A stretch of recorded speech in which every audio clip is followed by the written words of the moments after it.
The Palmist by May Chaplin. Read by Steve Chaplin. Fade in. Exterior, downtown Minneapolis, night. Shafts of light from skyscrapers, skyways, storefronts, and bars cut through thick, humid, late August air, giving the nearly empty streets an eerie glow. A stoplight turns yellow. A taxi hustles through the deserted intersection. A couple scurry across mid-block and enter a well-lit building. A sign reads, "The Tea Room." Interior, the tea room, same. Asian art hangs on walls over tables filled with patrons. Bottles of liquor are arranged in front of a massive mirror behind an upscale black lacquered bar. From behind the bar, Kenny Lutz's meaty hands lay palm side up on the counter. Kenny, southern accent, "It's my turn." Mia Lamb's long, delicate fingers touch his fingertips, then covers his palm. Mia, "Sorry, gotta go, school tomorrow." Seated at the bar, Mia, 32, blonde, pretty with a gentle innocence, takes the last sip of her wine. Kenny, plain, stocky, late 20s, ignores the busy bar. Kenny, "Those kids are lucky." Mia, "I'm lucky." Kenny, "It's been real nice working with you." She smiles, lifts her empty wine glass. Mia, "Thanks for the Chardonnay." The bar phone rings. His gaze lingers on her. He answers. She takes her purse and makes her way to the door. He eyes her shapely legs, above the knee skirt and heels. She turns back, waves a sweet goodbye. Exterior, Minneapolis skyscraper, night. Mia exits the building, stops, looks both directions, then up at the building across the street. A parking sign blinks. She walks down the sidewalk, crosses the street, pauses. Confused, turns back. She passes an alley, hesitates, looks back down the street and up at the buildings, takes a step. Out of the shadows, a strap encircles her neck. She disappears. Exterior, lake, early morning.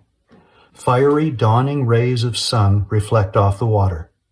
Deep in thought, Detective Ethan Karras, 37, broad-shouldered, athletic man, jogs a deserted path. The Minneapolis skyline looms behind him. He leaves the path and runs up the driveway of a bungalow. He stops at the garage door, catches his breath. Holly, 5, sits on the steps of the house next door and watches him. Nestled in a blanket, thumb in her mouth, she pushes dark, unruly hair from her eyes. Ethan stretches out his legs. She removes her thumb. Holly, "Why do you run, Mr. Karras?" Ethan looks up startled, but continues his routine. Ethan, "It helps grown-ups keep their heart healthy." She gets up and makes her way to him. Ethan, "You're up early, Holly." Holly, "I can't sleep. I keep thinking about the bus stop." Holly watches as he stretches. He stops. Ethan, "The bus stop?" Holly, "School starts next week. Sam said he'd walk with me, and now he's gone." Ethan stoops down next to her. Ethan, "You'll make new friends." Holly, "But Sam was my best friend. He didn't care I was littler or even that I was a girl." Ethan, "How about I walk you to the bus stop?" Holly, "Okay." She scurries back to her house, dragging the blanket. Ethan, "You going back to sleep?" She turns back, shaking her head. Holly, "I'm having ice cream." Ethan, "For breakfast?" Holly, "Yep, Mom's still sleeping." She smiles and disappears into her house. The screen door slams. Ethan looks at a tire swing between the 2 yards, dangling in the wind. His eyes find 3 handprints in the cemented garage threshold. Under the largest is written Dad, the middle Mom, and the small one Sam. His toe touches the Sam handprint. He punches in a code on the door opener pad. He scoots under the door as it opens, stepping on the handprints. Interior, home. Ethan pants as he does push-ups from the living room floor. The silence is broken by the vibration of a cell phone on a coffee table. A photograph of a family. Ethan, pretty wife, and 7-year-old Sam sits behind the phone. He jerks. Interior, bedroom, early morning. Lieutenant Dobbs, 55, graying hair, sits on a bed in his underwear, a cell phone to his ear. The room is a mess. Intercut Ethan and Dobbs. Dobbs. You up? Ethan. Yeah. Dobbs. Another hooker, but this one survived. Captain says you know the streets, so you're in. We'll partner till you're assigned. Meet Nelson and me at County General in an hour. Oh, and Karras, welcome to Homicide. Ethan. Thank you, Lieutenant Bob. I'll do my best. An hour. Ethan looks out at the window at the tire swing.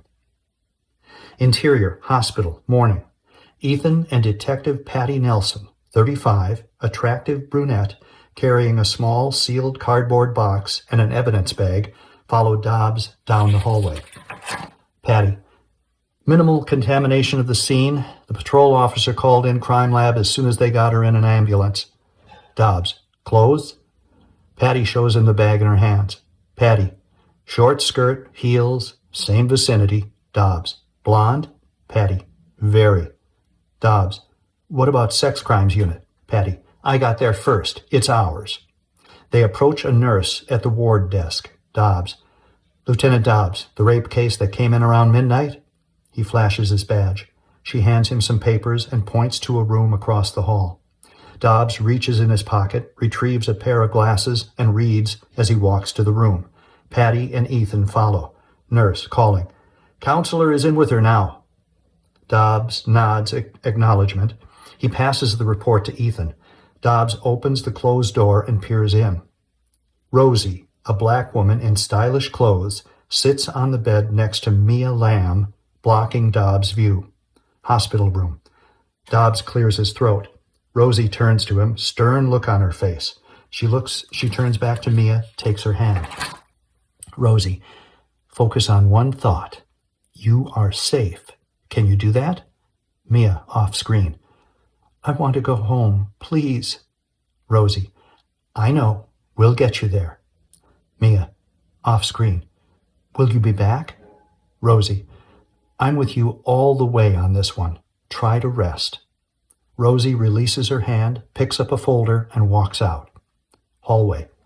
Dobbs backs away and lets Rosie pass in front of him as she closes the door. Dobbs, what have we got, Rosie? Rosie, you'll get your info, but not now. Looks at detectives. Homicide? Must be important. Dobbs, could be.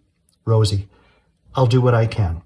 Rosie walks to the next room. Ethan calls to her. Ethan, how bad is she?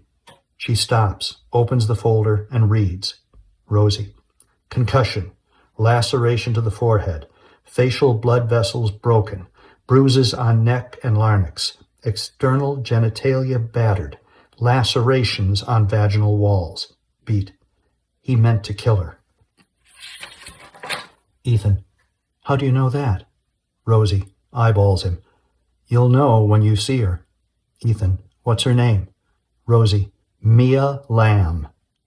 Dobbs gently pushes open Mia's hospital door. Interior, hospital room.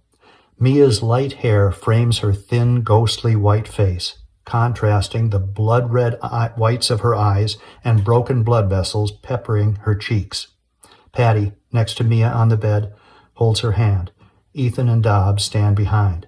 Patty smiles. Patty, Mia, I'm Detective Nelson. Patty. We met when the doctor gave me your clothes. We're going to find the man that did this to you. Can you tell us what happened? Mia licks her lips and begins to talk. She clenches her teeth to stop her jaw from shaking. Starts again, her voice raspy from the strangulation. Mia, I left work late. It was my last night. They gave me a party. The skyway was locked, so I took the street. Pause. I walked a couple of blocks, then remembered the ramp entrance was on the other street. I walked back and stopped. I felt someone watching me. I turned to take a shortcut and... They wait for her to continue. Patty, Did you see anyone? Mia, no. He grabbed me from behind, choked me with a strap, pushed me down, and he raped me. Patty, did you see his face? Mia closes her eyes to remember. Mia, it's covered. His skin is light. The eyes are brown. She opens her eyes and looks over at the water near her bed. Ethan hands her the glass. She takes a drink. Dobbs, Miss Lamb, we've bothered you enough. When you're better, we'll go through this again, but I need to know now how you scared him off. Mia, I turned on my alarm and shined the light in his eyes. He stopped. Dobbs, you shined a light and he stopped. Thank you. That helps a lot. One more thing, Miss Lamb. The name of the place you work. Mia. The tea room. Dobbs. And the manager's name? Mia. Ben Shapiro. Mia closes her eyes. Dobbs motions to leave and walks out. Patty follows with the evidence box. Ethan lingers. Ethan, is there someone I can call? Family who should help you? Mia opens her eyes to him. Mia, a neighbor will help me. He turns to leave, but she reaches out to him, grabbing in the air. Mia, in a murmur, his hands. He has a Simian Line. Her arm falls limp to the bed. She closes her eyes. Ethan, a what? Mia, falling asleep. Simian, on his hands. He looks at her peaceful pose. Hallway. Ethan joins Dobbs and Patty. Dobbs.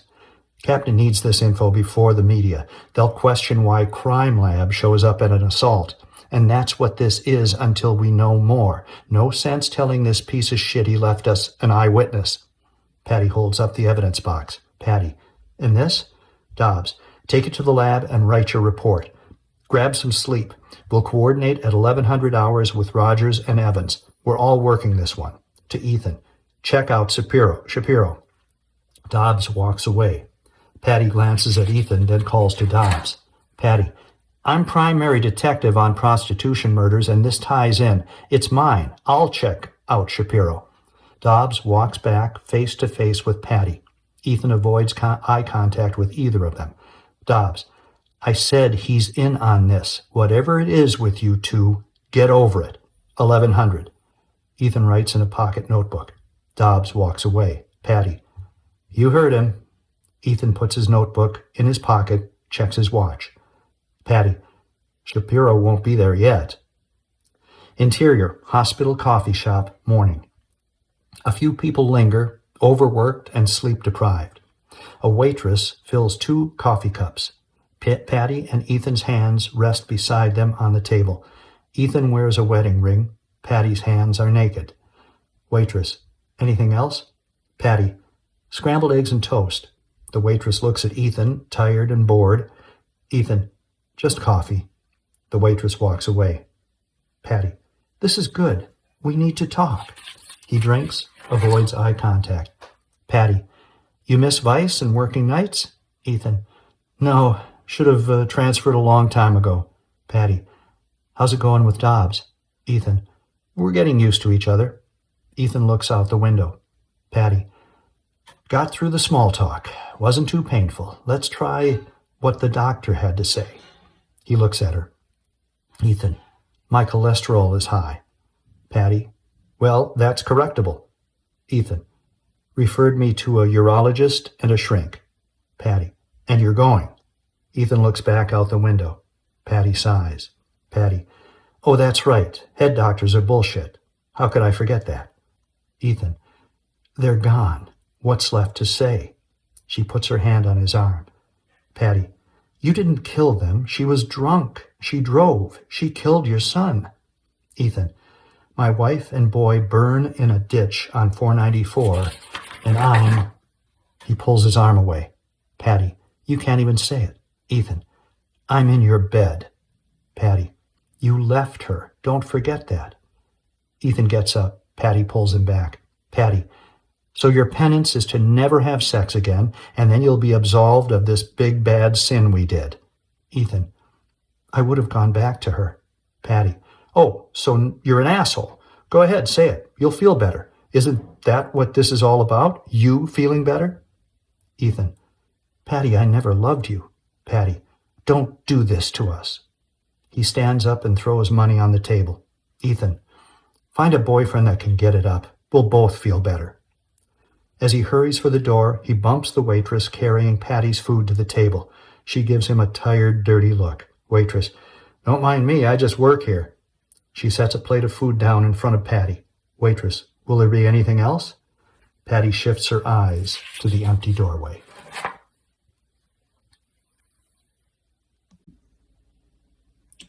Interior, mall, morning.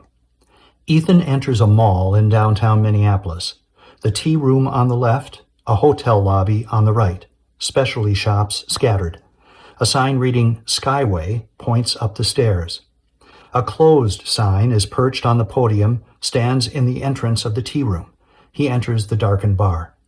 Interior, the tea room. Chairs on tables litter the dining area. The mirror reflects their strange dark shapes. Ethan approaches Ben Shapiro, an Asian-looking man crouched counting bottles on a shelf. Ethan, I'm looking for Ben Shapiro. Shapiro stands and respectfully nods. Ethan notes his appearance. Shapiro, people aren't always what they appear to be. How can I help you? Ethan reaches in his pocket and shows him his badge, revealing the gun on his hip. Ethan, Detective Ethan Karras, I need to talk to you about your employee, Mia Lamb. Shapiro, cup of tea? Ethan, no, thank you. Shapiro pours himself a cup. Shapiro, I don't know much about her. Friendly, a lady. Customers like her. If there's trouble, I know nothing that can help. Ethan, the trouble is that when she left here last night, she was assaulted. I'll judge how much you can help. Shapiro, of course, Detective. Ethan, any problem that drew attention to her? A spilled drink, wrong orders, anything? Shapiro, nothing I can think of. She sat at her table and read. After 10, she had a glass of wine at the bar. It was her last night. We were all saying goodbye. Ethan looks over at the table in the corner. Ethan, you pay her to read? Read what? Shapiro, palms. Business is up 13% since she started. I was sorry to see her go. She only works summers. My regular tea leaf reader is back from vacation. Fits better with the Oriental stuff. Ethan, where'd you find this woman? Shapiro, a booking agency, somewhere on Lake Street. I'll find the card. Ethan writes in his notebook. Ethan, anyone follow her last night? Shapiro, I was busy, but there was a guy that watched her for a while. I saw them talk, and then he left. Ethan, where did he go? Shapiro, I'm not sure, but if I had to guess, the hotel. Ethan, she read his palm? Shapiro, I didn't see that. Ethan scans across the mall to the hotel lobby. Ethan, you get many hotel customers? Shapiro, that's why I'm here. Ethan, Mia Lamb ever use the hotel? Shapiro, that's clever. No. Ethan puts his pen and book away, studies the bar, then the hotel lobby. Ethan, I'll need a list of employee phone numbers and times they left and anyone else you can recall being with her. Have you deposited last night's checks? Shapiro hurries behind the counter and opens a metal box. He lifts a charge slip into view. Shapiro, the guy charged his drinks, name's Michael Petrevsky. Shapiro looks up and finds Ethan inches away writing in his notebook, a card extended between two fingers. Shapiro takes the card. Ethan, call me as soon as you've got that list. We'll need copies of those charges. Oh, which skyway does Mia Lamb take? Shapiro points to the stairway in the entrance. Ethan walks out, past the shops, and pushes through glass doors of the hotel lobby. Shapiro watches inconspicuously. Ethan shows the desk clerk his badge, talks, and retrieves his notebook. The clerk looks down at the ledger and talks as he points to the outside curb. Ethan returns to the mall. Shapiro pulls back out of view as Ethan climbs the stairway. Second floor mall. Ethan looks down at the entrance of the tea room and the hotel. He faces the glass skyway entrance doors. He tries to open them only to pull against a deadbolt. He peers through the door into the glass-enclosed corridor to the next building. A man with his back to Ethan vacuums. Keys jingle from his belt. Ethan bangs on the door, reaches in his jacket for his badge. Shapiro suddenly stands next to him. Shapiro, the Skyway doesn't open for another hour. Ethan turns to the Skyway, badge in hand, but the man is gone. Frustrated, he looks at Shapiro's beady eyes. Ethan, you want something, Shapiro? Shapiro hands him a card. Shapiro, the agency is called The Third Eye. Talk to Anna Malini. Ethan takes the card. He looks at the vacuum left in the empty Skyway. Interior, The Third Eye, morning. Age-spotted hands arrange various sizes of crystal balls in a display case, prices clearly marked. A bell rings. A police badge slides across the counter, blocking the view of the crystals.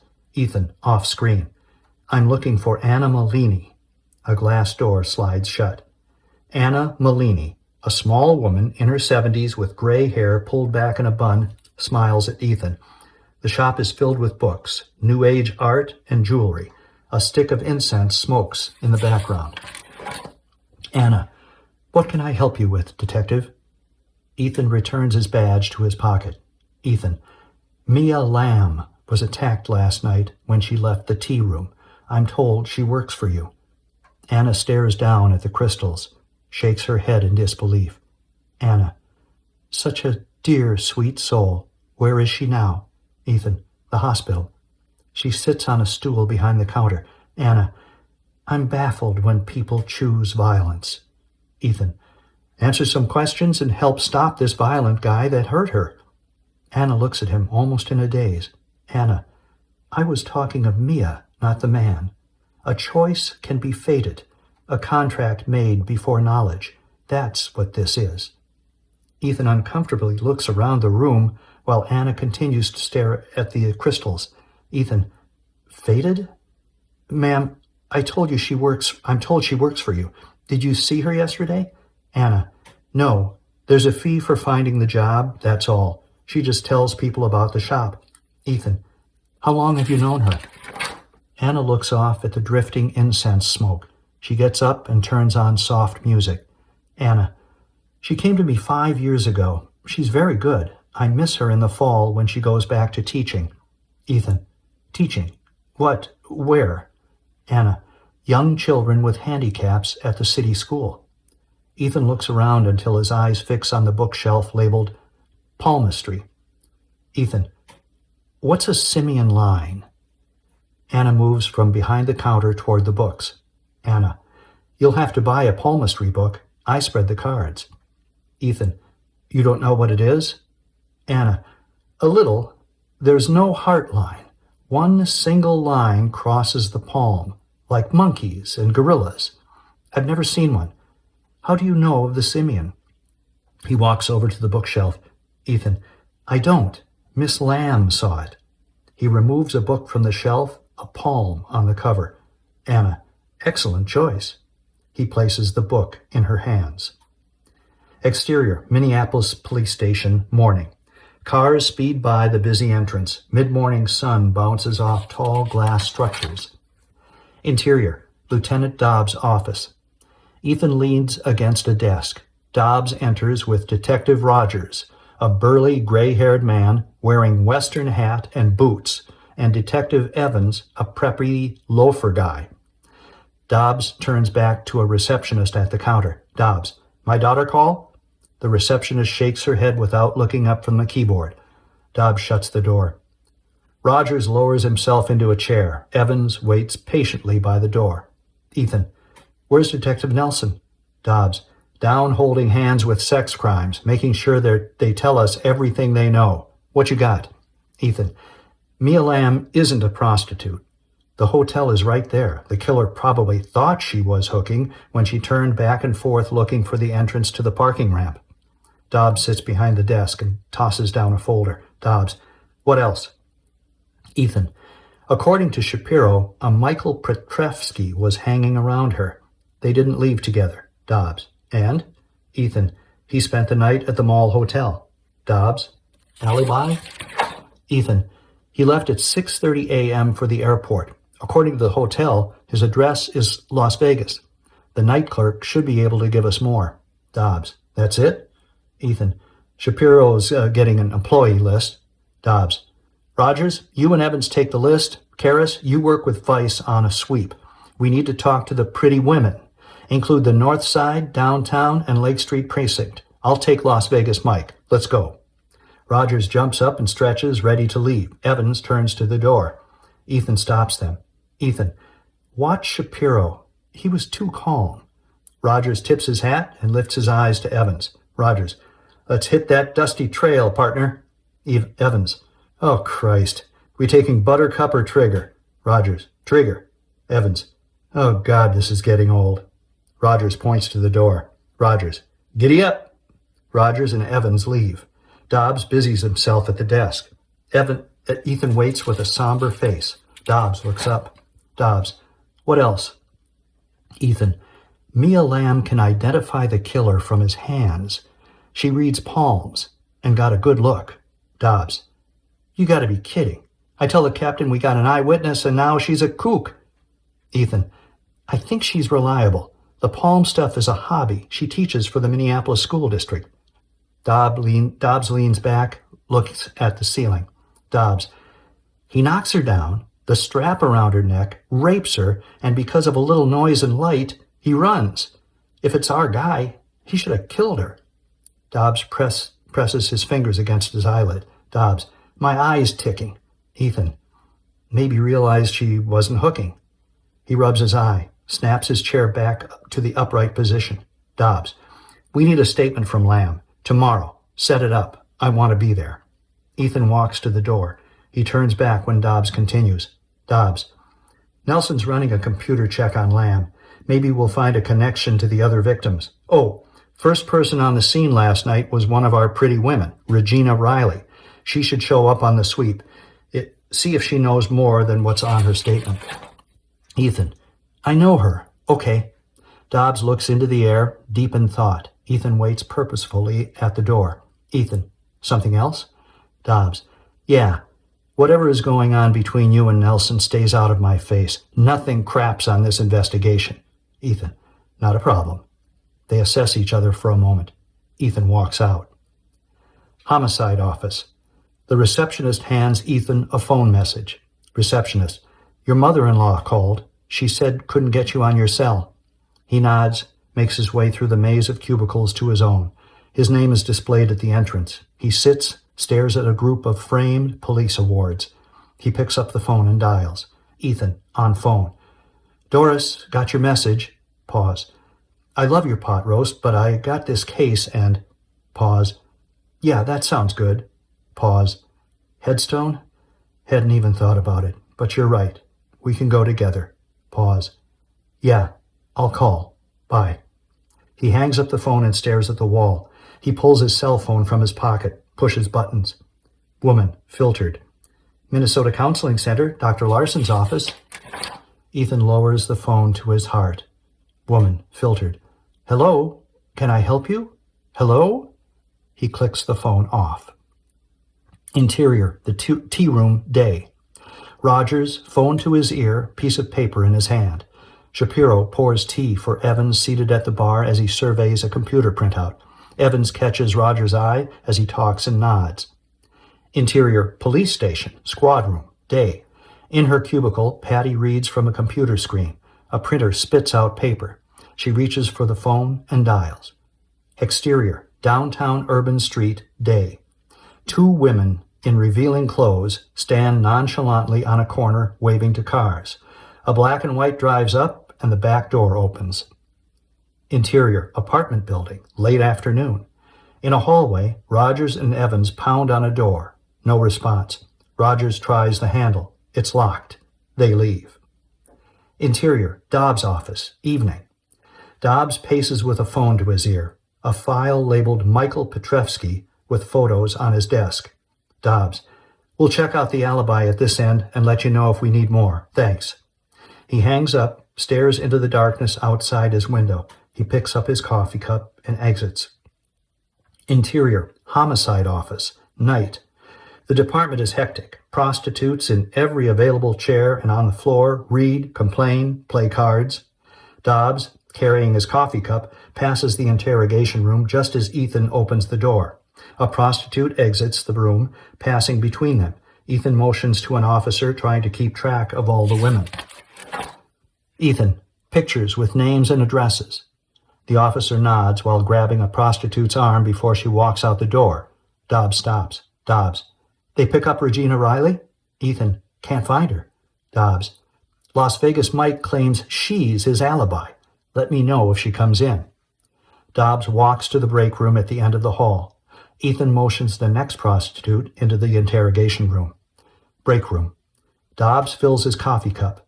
Patty enters. Patty, anything on Las Vegas Mike? Dobbs, no prints, no priors, great Facebook page. Still checking on his whereabouts for the first 2 victims. Patty, Rogers and Evans called in another possible. Kenneth Irving Lutz, Shapiro's night bartender. Homicide office. Patty and Dobbs head back through the chaos. Dobbs, they bringing him in? Patty, left work early last night after a phone call and never showed up today. Can't find him. They're working on a search warrant to get in his apartment.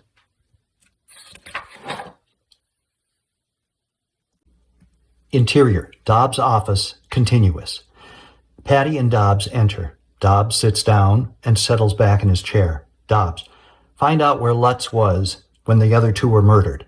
Patty, done. And you'll like it. First murder, he hadn't been hired. Second, he was training in on the day shift. Dobbs, I need to talk to Rogers and Evans. Patty, they're mobile. Dobbs snaps upright in his chair and dials the phone. Exterior, Minneapolis townhouse, morning. Mia Lamb's blue compact car drives up the driveway of a side-by-side townhouse tucked under garage. The garage door automatically opens. Interior, townhouse, garage, continuous. The garage lightens as the door opens. The car waits to enter. Mia, wearing sunglasses, rests on the passenger side. Her neighbor, Marcia Tollerud, early 30s, drives. The car drives in. 2 preschool children, a boy and girl, are buckled side by side in the back seat. Marcia turns off the engine. Marcia, Mia, you're home. Mia lifts her head. Interior, Mia's house, continuous. Marcia, a small, nervous woman, carries a glass of juice and 2 cookies. She passes her children on the floor playing with cars and hands them each a cookie. Marcia, sit at the table.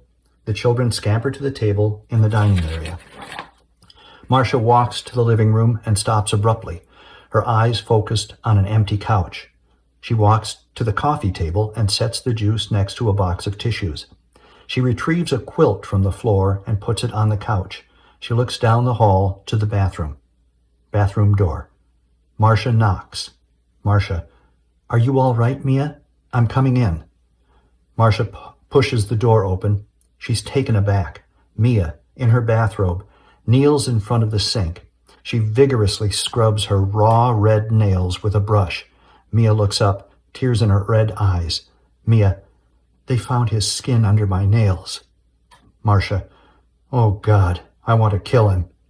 Marcia reaches down and takes the brush from her hands. She turns the water off and eases Mia to her feet. Marcia, come on, you've got to rest. Living room. Mia lies on the couch. Marcia adjusts her pillow. She lifts Mia's face and looks at her wounds. Marcia, looks like you tangled with a wild animal. How long with the red eyes? Mia, a couple of weeks. Marcia, promise me you'll rest. Mia nods. Marcia covers her with the quilt. Mia, that's better, thanks. Marcia, Mercury is retrograde. They won't find this creep for at least 2 weeks. I'll pull your chart and find out why this happened. Marcia sits on the coffee table and hands Mia the juice. Marcia, you're lucky you're alive. Mia, I don't feel lucky. Mia leans back, closes her eyes. Marcia, I guarantee Jupiter had nothing to do with this. My guess is Pluto and Mars are raising hell with your natal moon. Mia, well, tell them to stop. I start school next week. Marcia, school? You're unbelievable. Beat. What time were you attacked? Mia, after 12, about 12:10. A cell phone rings from Mia's purse on the coffee table. Marcia raises her eyebrows with a questioning look. Mia, go ahead. Marcia pulls the phone from the purse to her ear. Marcia, hello? The children play and laugh. Marcia shushes them. Marcia, I'm sorry, she's resting. Pause. This is her neighbor, Marcia Tollerud. Mia, is it the school? Marcia shakes her head. Marcia mouths police. Later would be better. Pause. I'll tell her. Marcia clicks off the phone. Marcia, they're on their way. Front door. Marcia opens the door to Dobbs and Ethan. Her children peer out from behind her legs. They look at their badges. Ethan, I'm Detective Karras. This is Lieutenant Dobbs. I called about Miss Lamb's statement. She awake? Marcia, yes, she's ready. Ethan enters with a voice recorder. Dobbs follows. Marcia shuts the door. They walk to Mia, wearing sunglasses. The children hover at her legs. Marcia, I'm right next door. Mia, I'll be okay. Boy, get well, Aunt Mia. Mia smiles. Marcia takes the children by the hand and heads for the door. They pass Ethan and Dobbs. Boy, it's 'cause of her natal moon. Dissolve 2. Couch.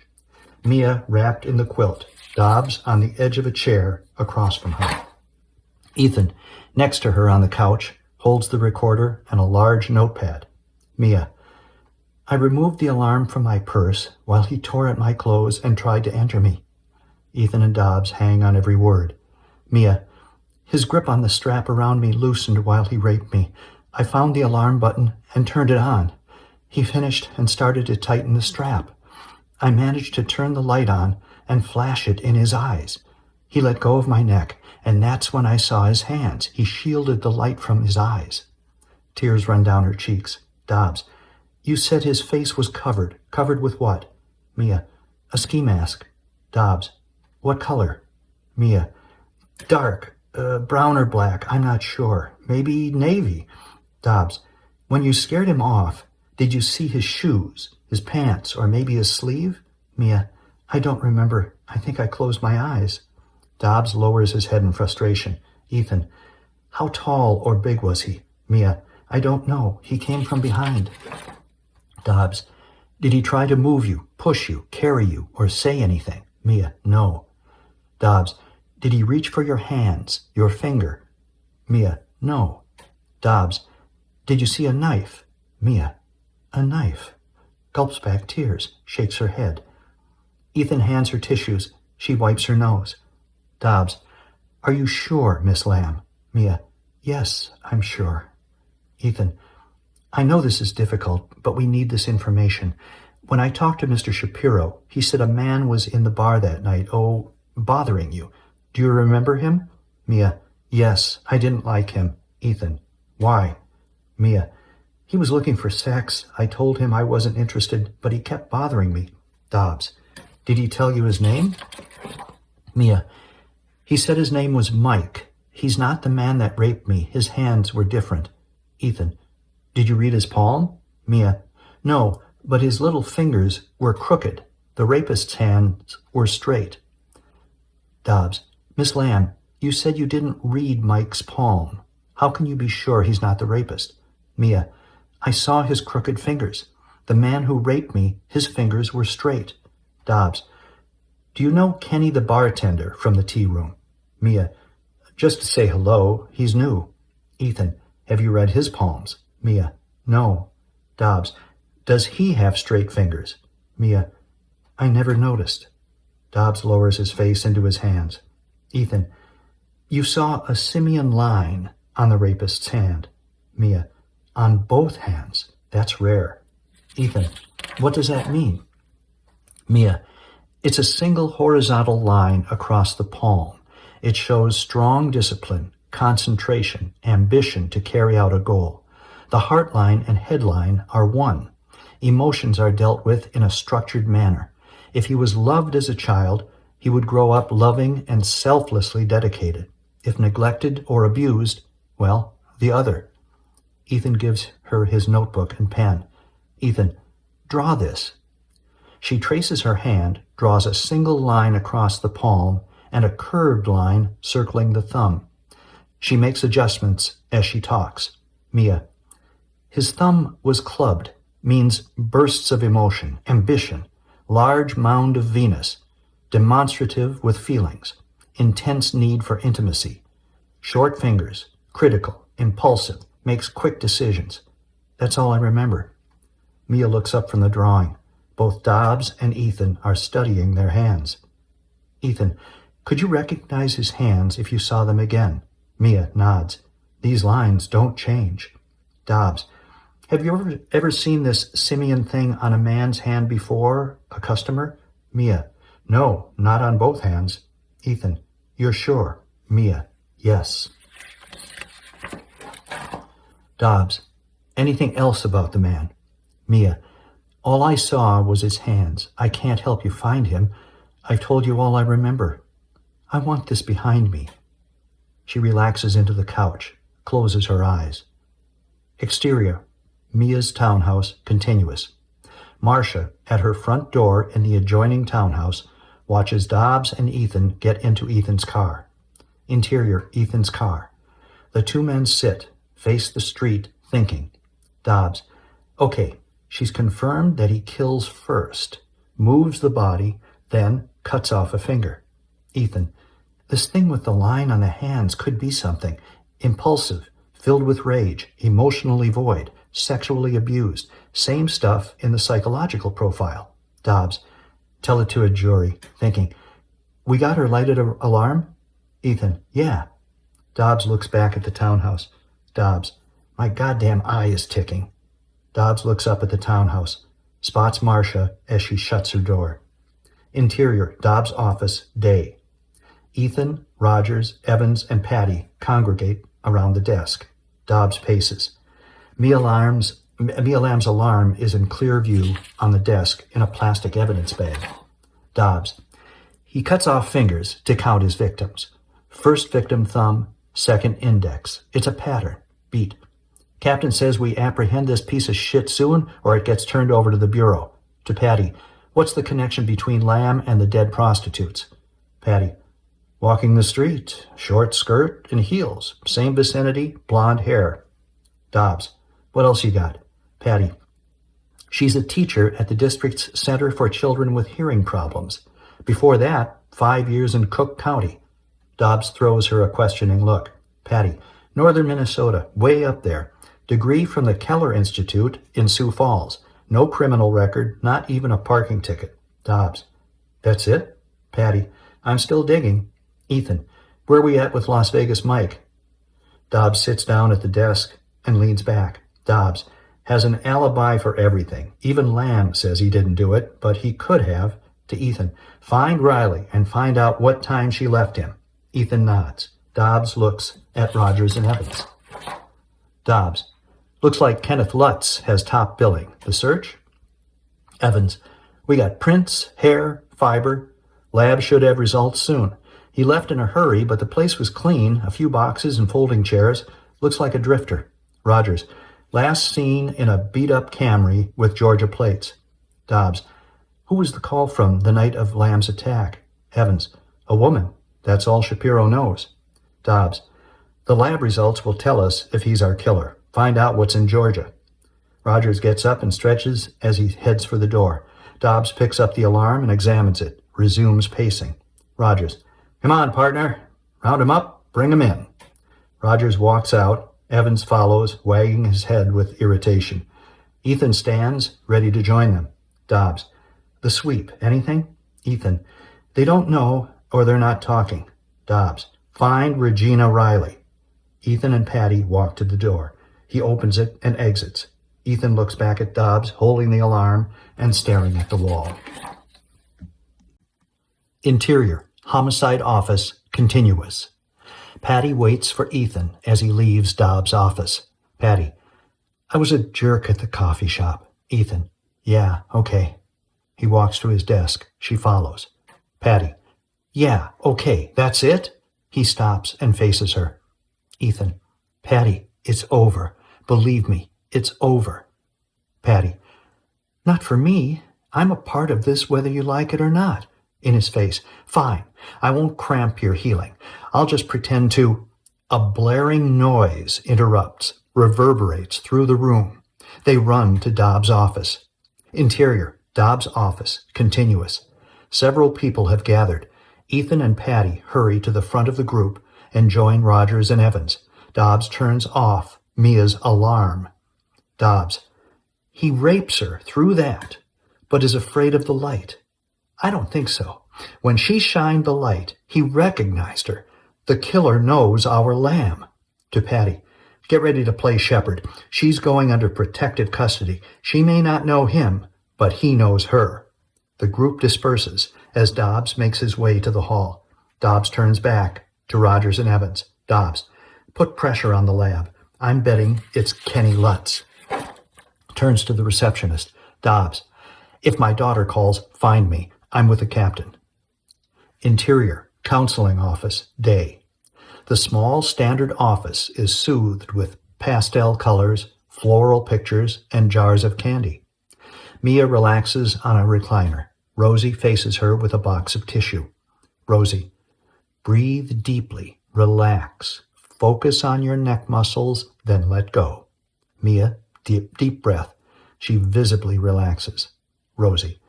You're making progress. Mia. I keep having that dream and wake up. I'm afraid to sleep. Rosie. You need sleep. How about we change that dream? Mia nods. Rosie. Okay. Another deep breath. Mia closes her eyes. Rosie. You're safe and relaxed. Picture the man just like in the dream. Cut to black. A man in black, wearing a ski mask, holds a taut strap in an aggressive stance. He comes closer and snaps the strap in front of his face. Mia, voiceover. I see him. He's moving towards me. Rosie, voiceover. Make a fist. You're strong. He can't hurt you. Find the part of you that is brave. Feel your strength. A small fist is raised in defiance. Rosie, voiceover. Hit him. Hard. You're in control. See yourself winning. The small fist strikes out at the man. The black strap quickly wraps around the small fist and tightens. Mia, voiceover. I can't. I'm caught. The man pulls the small fist closer to his face until Mia is visible. She's naked. Back to scene. Mia sits up. Tears form in her bloodshot eyes. Rosie. This takes time. We'll work on it. Rosie hands Mia the box of tissues. Mia. I gave up. I surrendered. I shouldn't have been there. Rosie. Let's look at that. If you'd left earlier, later, another street, we could go on and on. Mia. He was inside of me, a place I can't even touch. Rosie. I'm sorry it was you, but you lived, and you will go on with your life. That is the truth. You must believe it. Mia. But nothing will ever be the same. I'm not the same. I let him take that from me, and I did nothing. Tears pour down Mia's face. Rosie. You did everything. You survived. Mia. I can't stop hating him. Rosie puts her arms around Mia as she sobs. Rosie. It's okay to hate him. Mia. Hate is hate. His as well as mine. It's bad. Rosie puts up her hand to stop the words and thought. Rosie. I know. Karma. Maybe the hating is part of the healing. In time, the hate goes away. There will be a scars, but you have the future. That's what we live for. Mia. I want to know why. Rosie. Mia, you might never know why. There may be no reason. Mia. If that's true, it could happen again, and I'm afraid of that. Rosie. You don't have to be. The police will be with you until this man is caught, and Mia gets up frantic. Her hands shake. Mia. They're with me because it can happen again. I can't live like this. My body survived, but my life hasn't. She grabs her purse and flies out the door past Patty in the chair, reading a magazine. Patty. Mia, where are you going? Patty follows her. Patty. What happened? Interior, courthouse, continuous.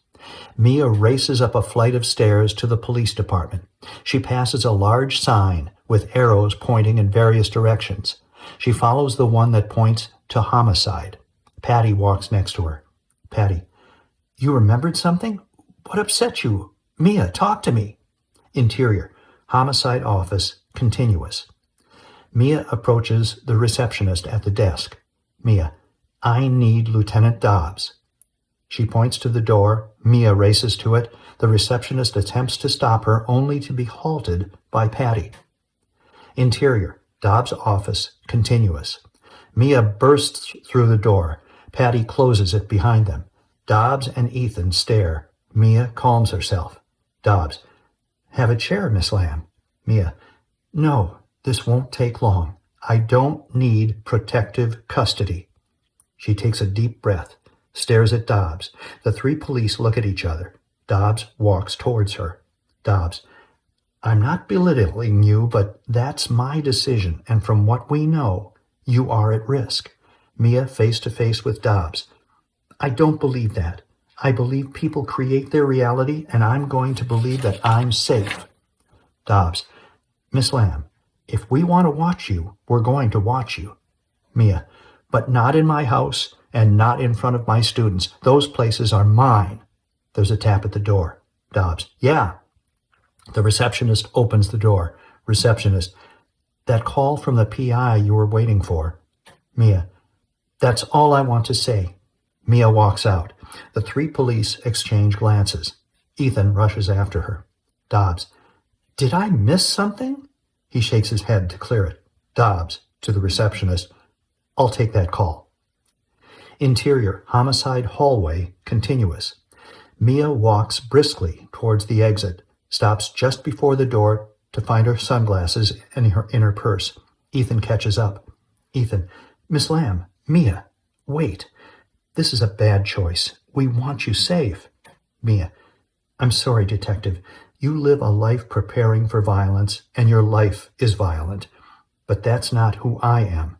I'm afraid now, but if that fear is not fed, it will leave me. She puts on her sunglasses and walks away. Ethan, calling. Will you still help us? Without turning, she responds. Mia, there's nothing I can help with. Ethan catches up before she gets to the door. He turns her by the shoulders, looking into her shaded eyes. Mia flinches, then looks down at his hands. He releases. Ethan, if we find him, will you ID him by his hands? Mia, yes. She walks out the door.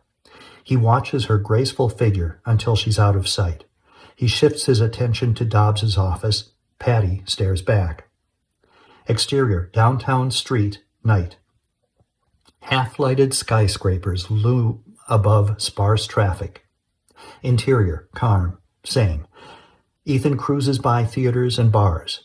People meander in pairs. The car turns off the main drag and finds Regina Riley seated at a bus stop, smoking. He pulls over and rolls down the window. Regina, blonde, heavy makeup, short skirt, heels, sits with her foot pulled up high across her knee. Ethan, I've been looking for you. Regina, should I be flattered? Ethan, we need to talk. Get in the car. Regina, I'm on the clock. Ethan, it's break time.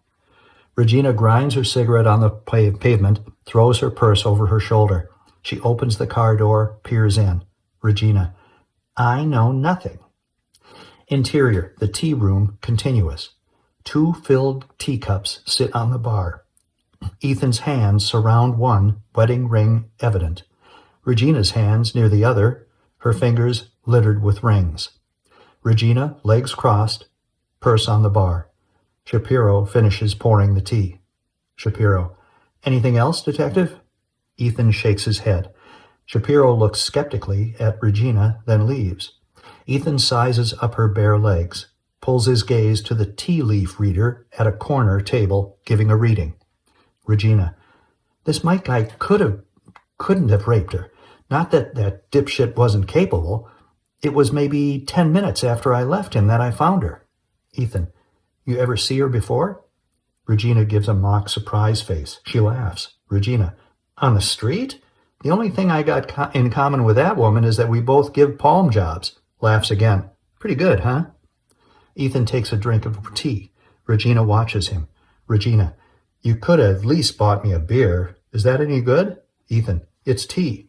Regina takes a gulp. Ethan, Mia Lamb could have been you. Regina, no shit, Sherlock. Ethan, you hear anything? You let me know. Regina, yeah. Ethan, I want you off the street, but not like that. Regina, my middle name is Careful. She gives him a smile. He stands. Ethan, I have to go. You want a ride? Ethan, no, I'll walk to work. Laughs. Pretty good, huh? Ethan nods and turns to leave. She pulls him back. Regina, heard about your kid and your old lady. Sorry. Ethan, thanks. Regina, I got a kid. He's 10. Lives somewhere in Chicago. Ethan, sorry. Regina, thanks. They look at each other for a moment. Regina, you need company, maybe talk. Let me know. Ethan reaches into his pocket, pulls out a wad of bills. He puts 3 on the bar and hands her the rest. Ethan, buy a wig. Ethan leaves. When he's out of sight, Regina swivels back to where Shapiro stands. She reaches in her purse and takes out a stack of calling cards that read, Escort Service, Regina Riley, 612-673-2810. Shapiro reads the cards, then pockets them. Shapiro, classy. Regina, yeah, well, a girl can't be too careful nowadays. Shapiro, tricky business. Regina, pretty good, Shapiro. She looks down at the scattered tea leaves in her cup, then over at the tea leaf reader staring back at her. Interior, Mia Lamb's home, night. Insistent knocking. Mia, in her robe, hurries to the front door. She looks through the peephole, opens the deadbolt to Marcia. Marcia, papers in hands, enters. Mia sees a parked car in the street. She closes the door. Marcia, how long have they been there? Marcia assembles her papers on the table. Mia, since dark, every night. Marcia, you'll be glad they're out there after I tell you what I found. A tea kettle whistles. Mia goes to the stove and turns off the gas. Mia, I don't want to know. Marcia, you need to know.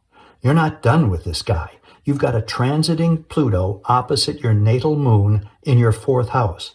Mia places tea bags into cups. Marcia, nurturing home. The first pass was when you got the job. 2nd, the attack. 3rd, resolution. Your moon in Libra is conjunct to Neptune, Mars transiting in the 7th house.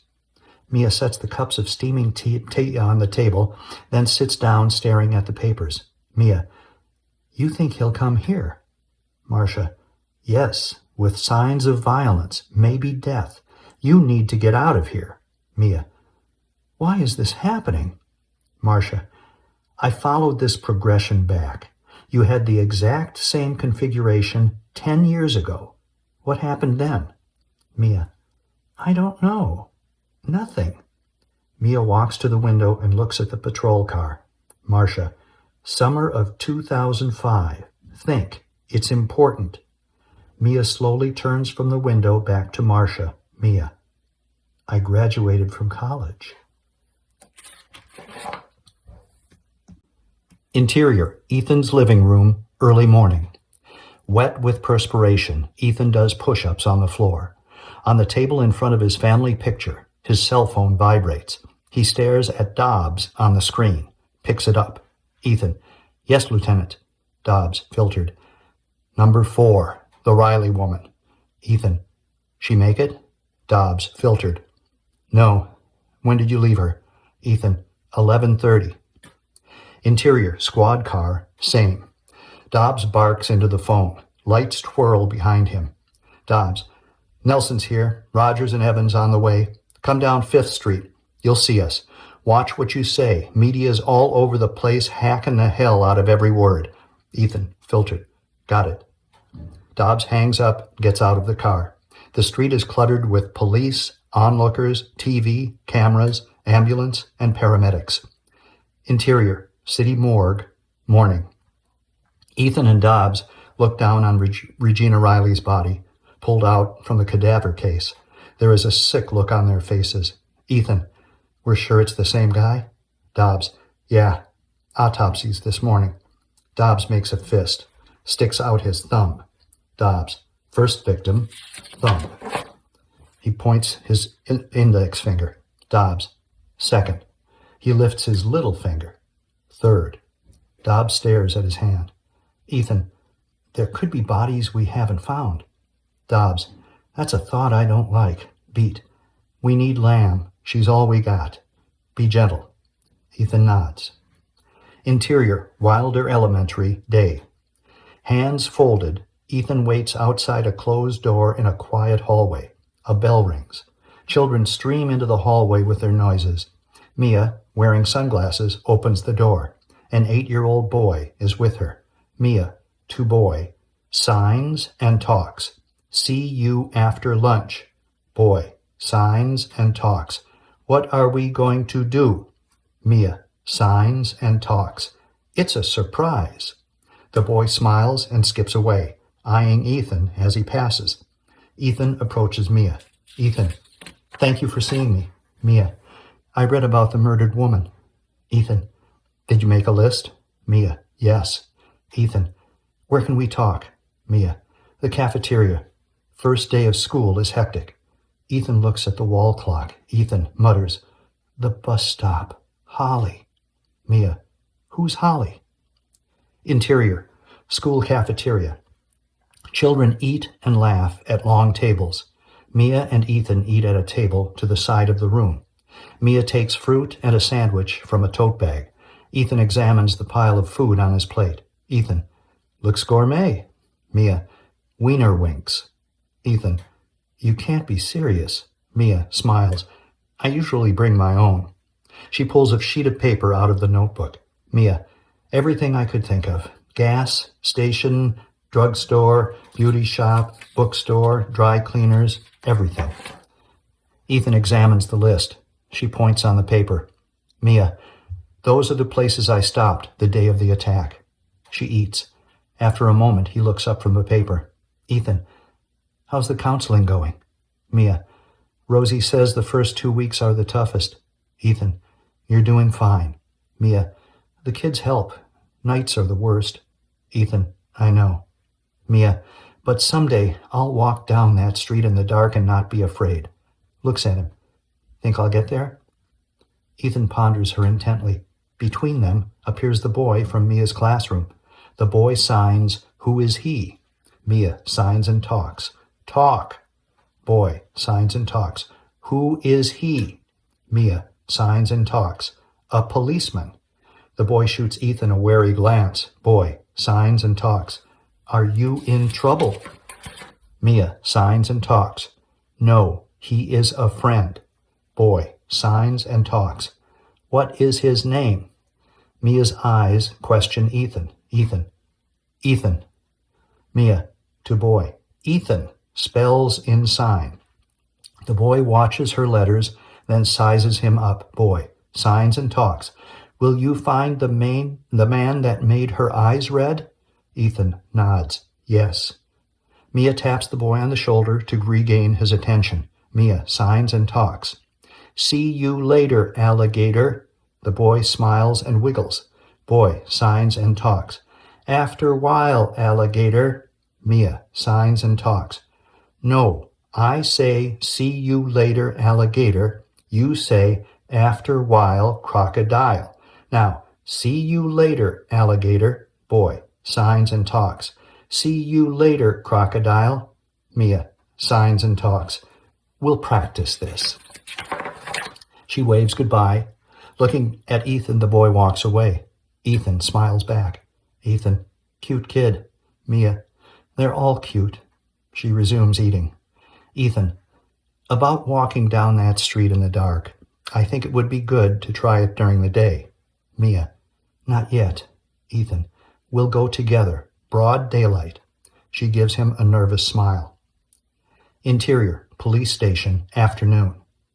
At his desk, Ethan talks on his cell phone back to the door. He holds a piece of paper with a doctor's name and number. Ethan, Evenings or weekends are best. Pause. That's good. Thank you. He clicks off, writes on the paper, then pockets it. From behind, Patty clears her throat. He jerks. Patty. Dobbs wants to see us. Interior, Dobbs' office, continuous. Ethan, Patty, Rogers, and Evans surround Dobbs and his computer. The printer spits out paper. Dobbs. No match. Everything is negative. Kenneth Irving Lutz is not our guy. Dobbs pushes away from his desk. The group gives him room. Dobbs. The Bureau has been called in. Their mobile crime unit will be available for us 24/7. The task force will include homicide, sex crimes, vice, the Bureau, and the Sheriff's Department. Patty. Are you still in charge? He ignores her and paces. Dobbs. Our function remains status quo. We're talking decoy. We focus on investigating new leads. Extra patrol units have been assigned to downtown. The room is silent. Dobbs. To Ethan. Check out the list of places Lamb frequents. Start with those on the day of the rape. Ethan.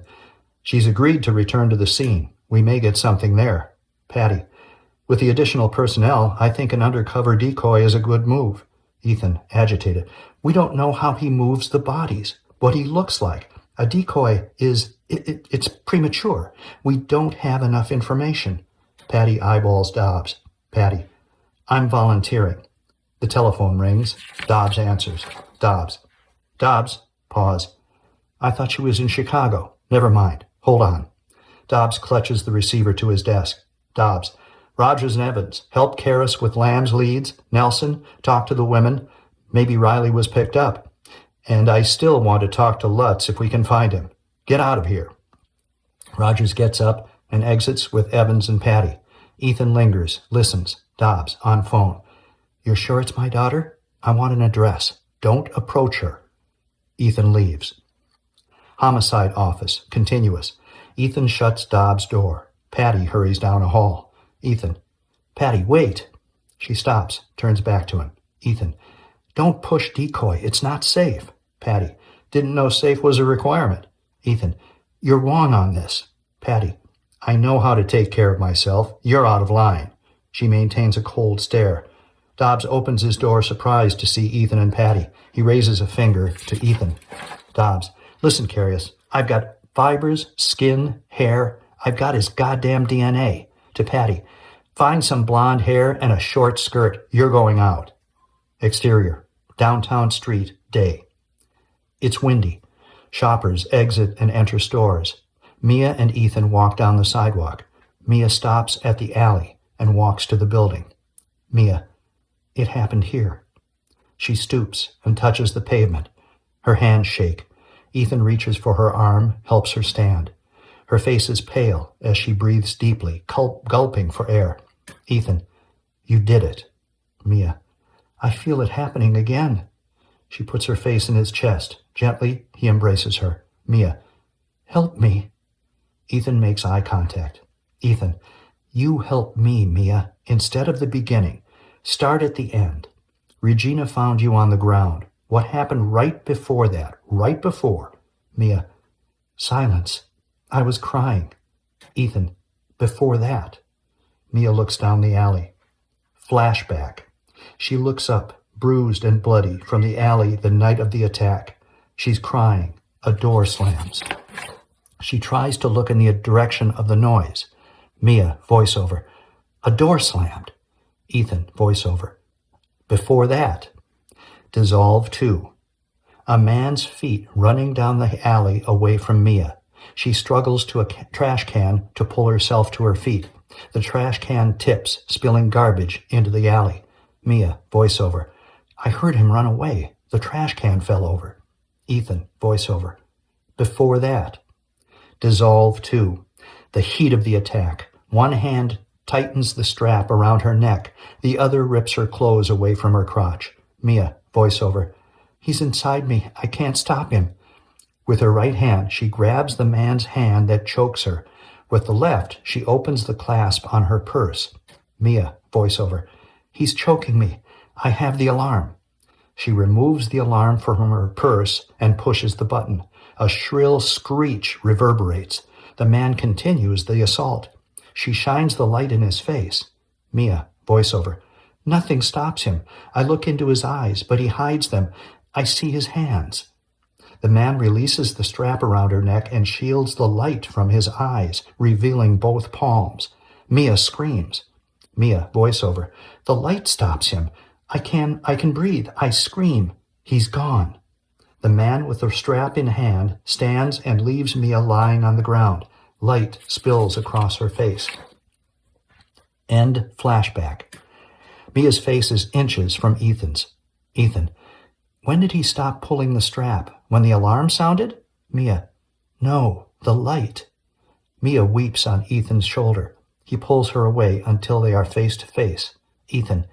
Did he see your face? Mia. Oh my God. Her knees buckle. He grabs her arms, stops her fall. She clutches him. Ethan. The door slam. Was it a car door? Interior, laundromat, dry cleaners, day. Ethan waits in front of a counter. Behind the counter, clothes covered in plastic hang from circular tubing. Behind him, a wall of washing machines and dryers tumble and whir. A few people read, fold clothes, load machines. Bad music plays. From the back of the dry cleaner's counter, an older man brings clothes under plastic on hangers. Older man. Here it is, Mia Lamb. He hangs the clothes near the counter. Ethan inconspicuously attempts to look at the man's palms. Ethan. Does she come here often? Older man. More in winter than summer. Ethan. Could you recognize her on the street? Older man. Sure. She's been coming here for at least 5 years.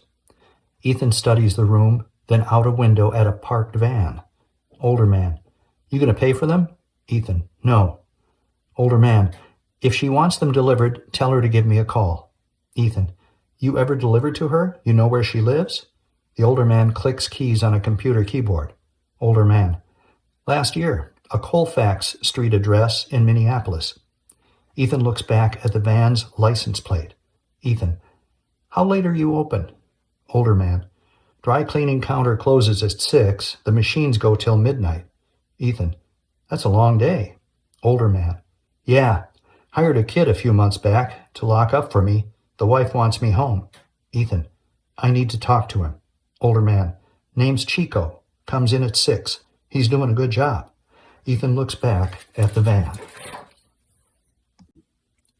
Exterior. Gas station. Day. Rogers, parked in a pickup truck, observes a tow truck. He notes the license plate. Evans climbs in the pickup, holds up a piece of paper. Evans. Everything towed last month. Rogers. Back to the ranch and run 'em down. Exterior. Downtown street. Day. Patty, dressed as a cop, catches up to a prostitute. A squad car pulls up behind them. Patty motions it past. The squad pulls away. Another prostitute joins them. They talk. Interior. The tea room. Evening. Shapiro sits a beer in front of Dobbs. Seated next to him is Ethan. Ethan pours himself a cup of tea. Shapiro. The sushi is excellent. Dobbs. I hate sushi. You hear from Lutz? Shapiro shakes his head and walks away. Dobbs surveys the room, tea leaf reader, half-filled bar, hotel lobby across from the entrance. Dobbs. Yeah, he thought she was hooking. She got carried away with the blonde hair and skirt. We'll set up Nelson a block from here and have her walk this way. Main streets, and she stays out of alleys. He looks at Ethan's tea, picks up his beer, and drinks. Dobbs. You get anything off Lamb's leads? Ethan. Still need to check out a kid at the laundromat. Comes into work at 6, closes at midnight. Dobbs nods. Dobbs. The timing is off. Ethan. Sort of. Dobbs. The catch? Ethan. He works alone. Dobbs nods as he looks around the room. Dobbs. Anything on a vehicle? Ethan.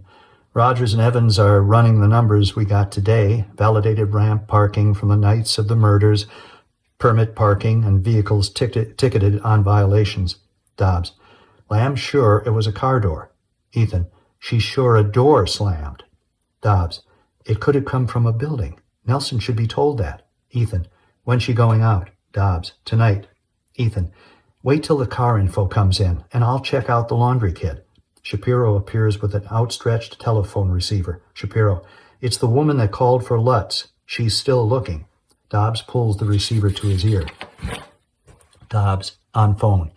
We're both looking for Kenny. Dobbs makes a sour face. Muffled yelling filters out, a click, and silence. He hands the receiver to Shapiro. Dobbs, the only thing Mr. Lutz is running from is an ex-wife and gambling debt. To Shapiro, better start looking for a new bartender.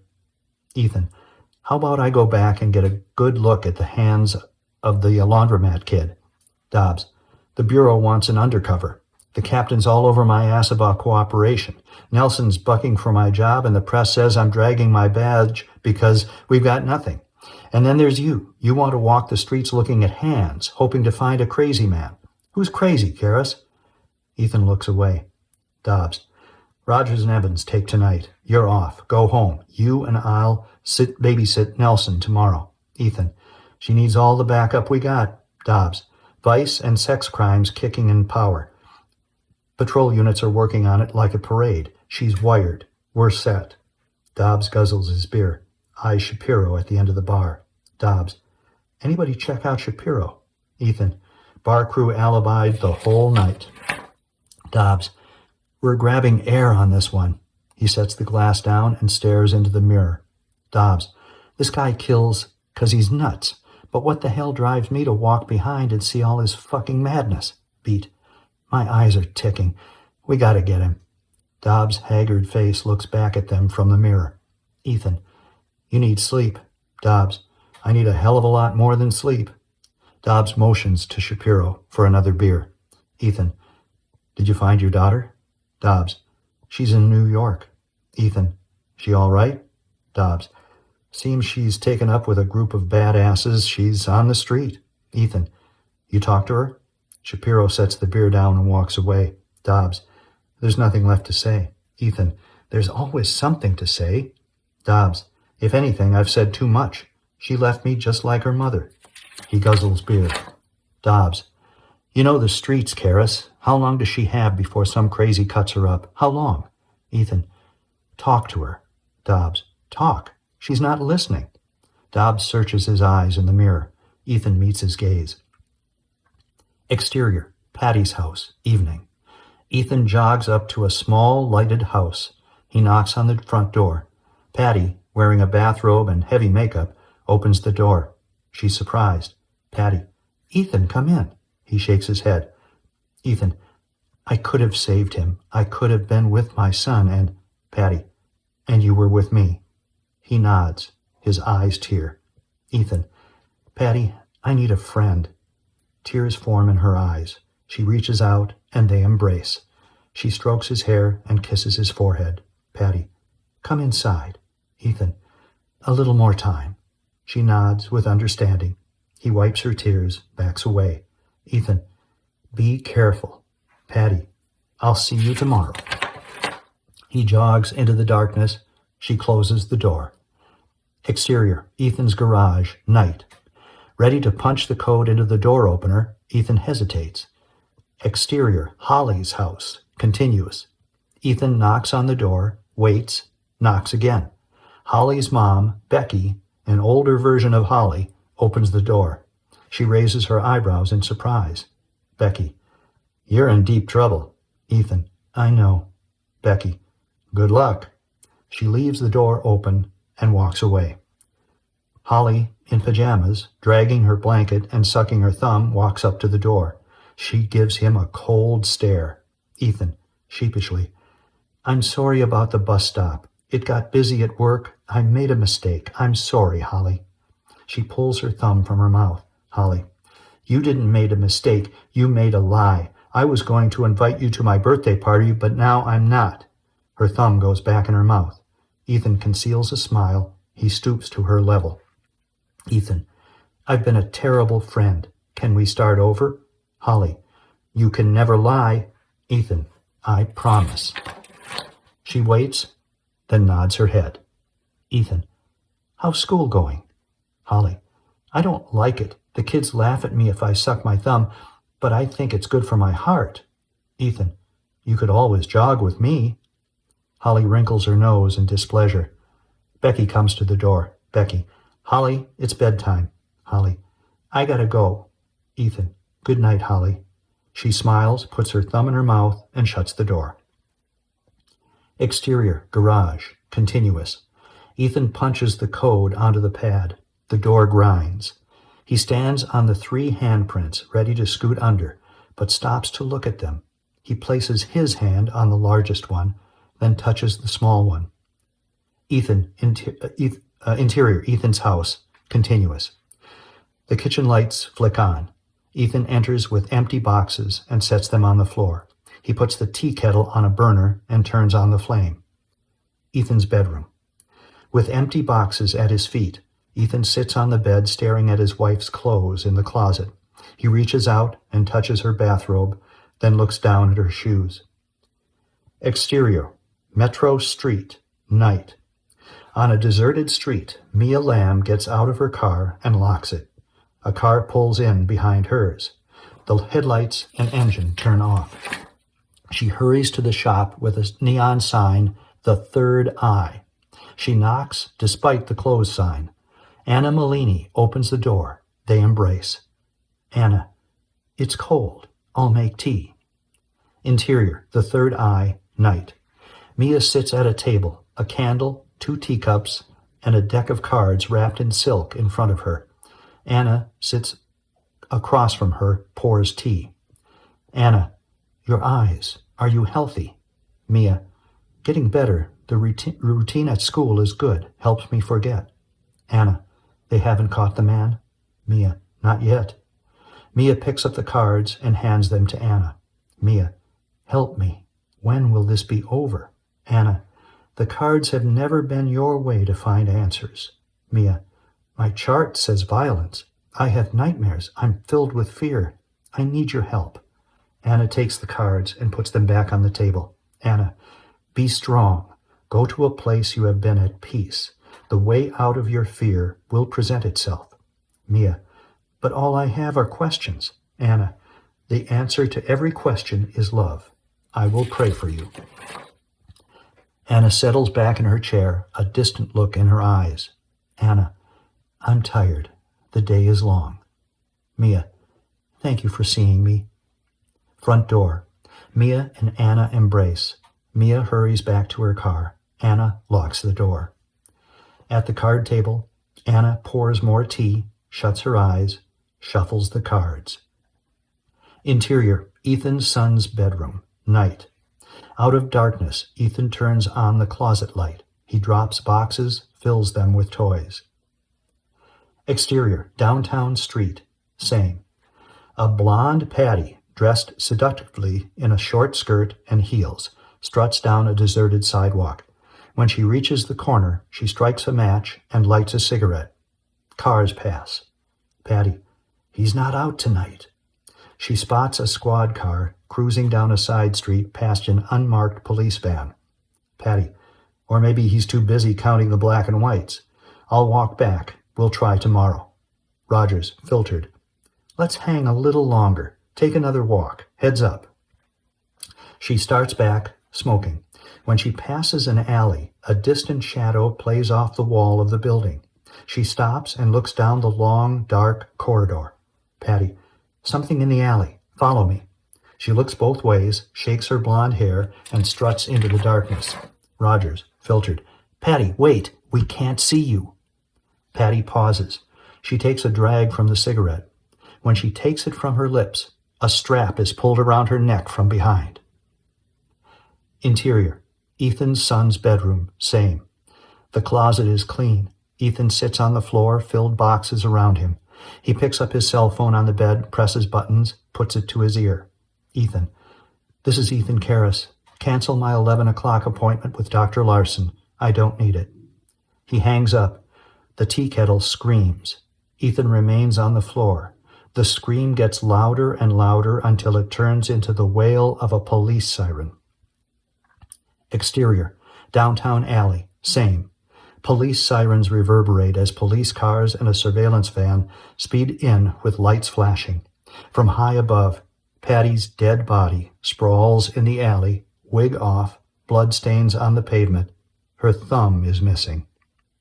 Paramedics arrive, and chaos mounts as Rogers and Evans mark off the scene with yellow tape. Cars, pedestrians, and media vans with cameras converge. Uniformed officers take names in the crowd. Lab personnel vacuum the body. Ethan and the medical examiner examine the body as he snaps pictures of neck, legs, bruises, torso, missing thumb.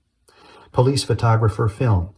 Onlookers, body, blood, alley, Dobbs with the press, everything. Ethan and the medical examiner turn over her body. Patty's face is peppered with broken blood vessels. The whites of her eyes are red. Interior Dobbs' office, morning. Dobbs sits, head in hands, watching the sunrise. Ethan enters with a file folder and closes the door. Dobbs looks up. He looks awful. Ethan, her parents have been notified? Dobbs, the captain and Chaplin are there now. Ethan joins him at the window. Ethan, nothing on a vehicle. Everybody's digging. Cops all over. How'd he move her 3 blocks? Dobbs, she was on the wire, and a second later, gone. I told her to stay put and stay out of the goddamn alley. Ethan hands him the file. Dobbs, he didn't rape her. He knew she was a cop. They solemnly face the window, tears in their eyes. Exterior, Marcia's house, evening. Ethan walks to the door. The setting sun reflects off the windows that face the street, almost blinding him. Leaves on the trees are turning colors. He rings the doorbell. The 2 children open the door. Ethan, is your mother home? The little boy nods and pulls the little girl back away from the door. Ethan enters and shuts the door. The children continue to stare. Boy, she's doing charts. Ethan, can I talk to her? The boy whispers in the little girl's ear, then pushes her. The girl runs out of the room, down the basement stairs. Ethan surveys the room. The boy swings playfully on the leg of the kitchen table. Boy, you're a policeman. Ethan, yes, I am. Boy, I was a policeman. Ethan, you were? Boy, in another life. Marcia enters with a stack of paper, the girl behind her. Marcia, what's the problem, detective? Ethan looks at the children, then Marcia. Ethan, Miss Lamb left town after school today. I wondered if she told you where she was going. Marcia, to children. You 2 go play. The boy looks at Ethan, then follows the girl out. Marcia, she went to the North Shore. Ethan, why? Marcia, I can't think of a single reason. Well, maybe one, some weirdo trying to kill her, but your guess is as good as mine. Ethan, you have an address, a number? Marcia, I have where she's staying. Her cell phone is with me. Marcia picks up a piece of paper and hands it to him.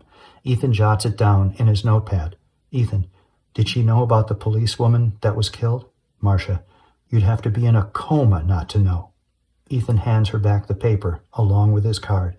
Ethan, if you hear from her, call me. Marcia, I won't hear from her before Sunday.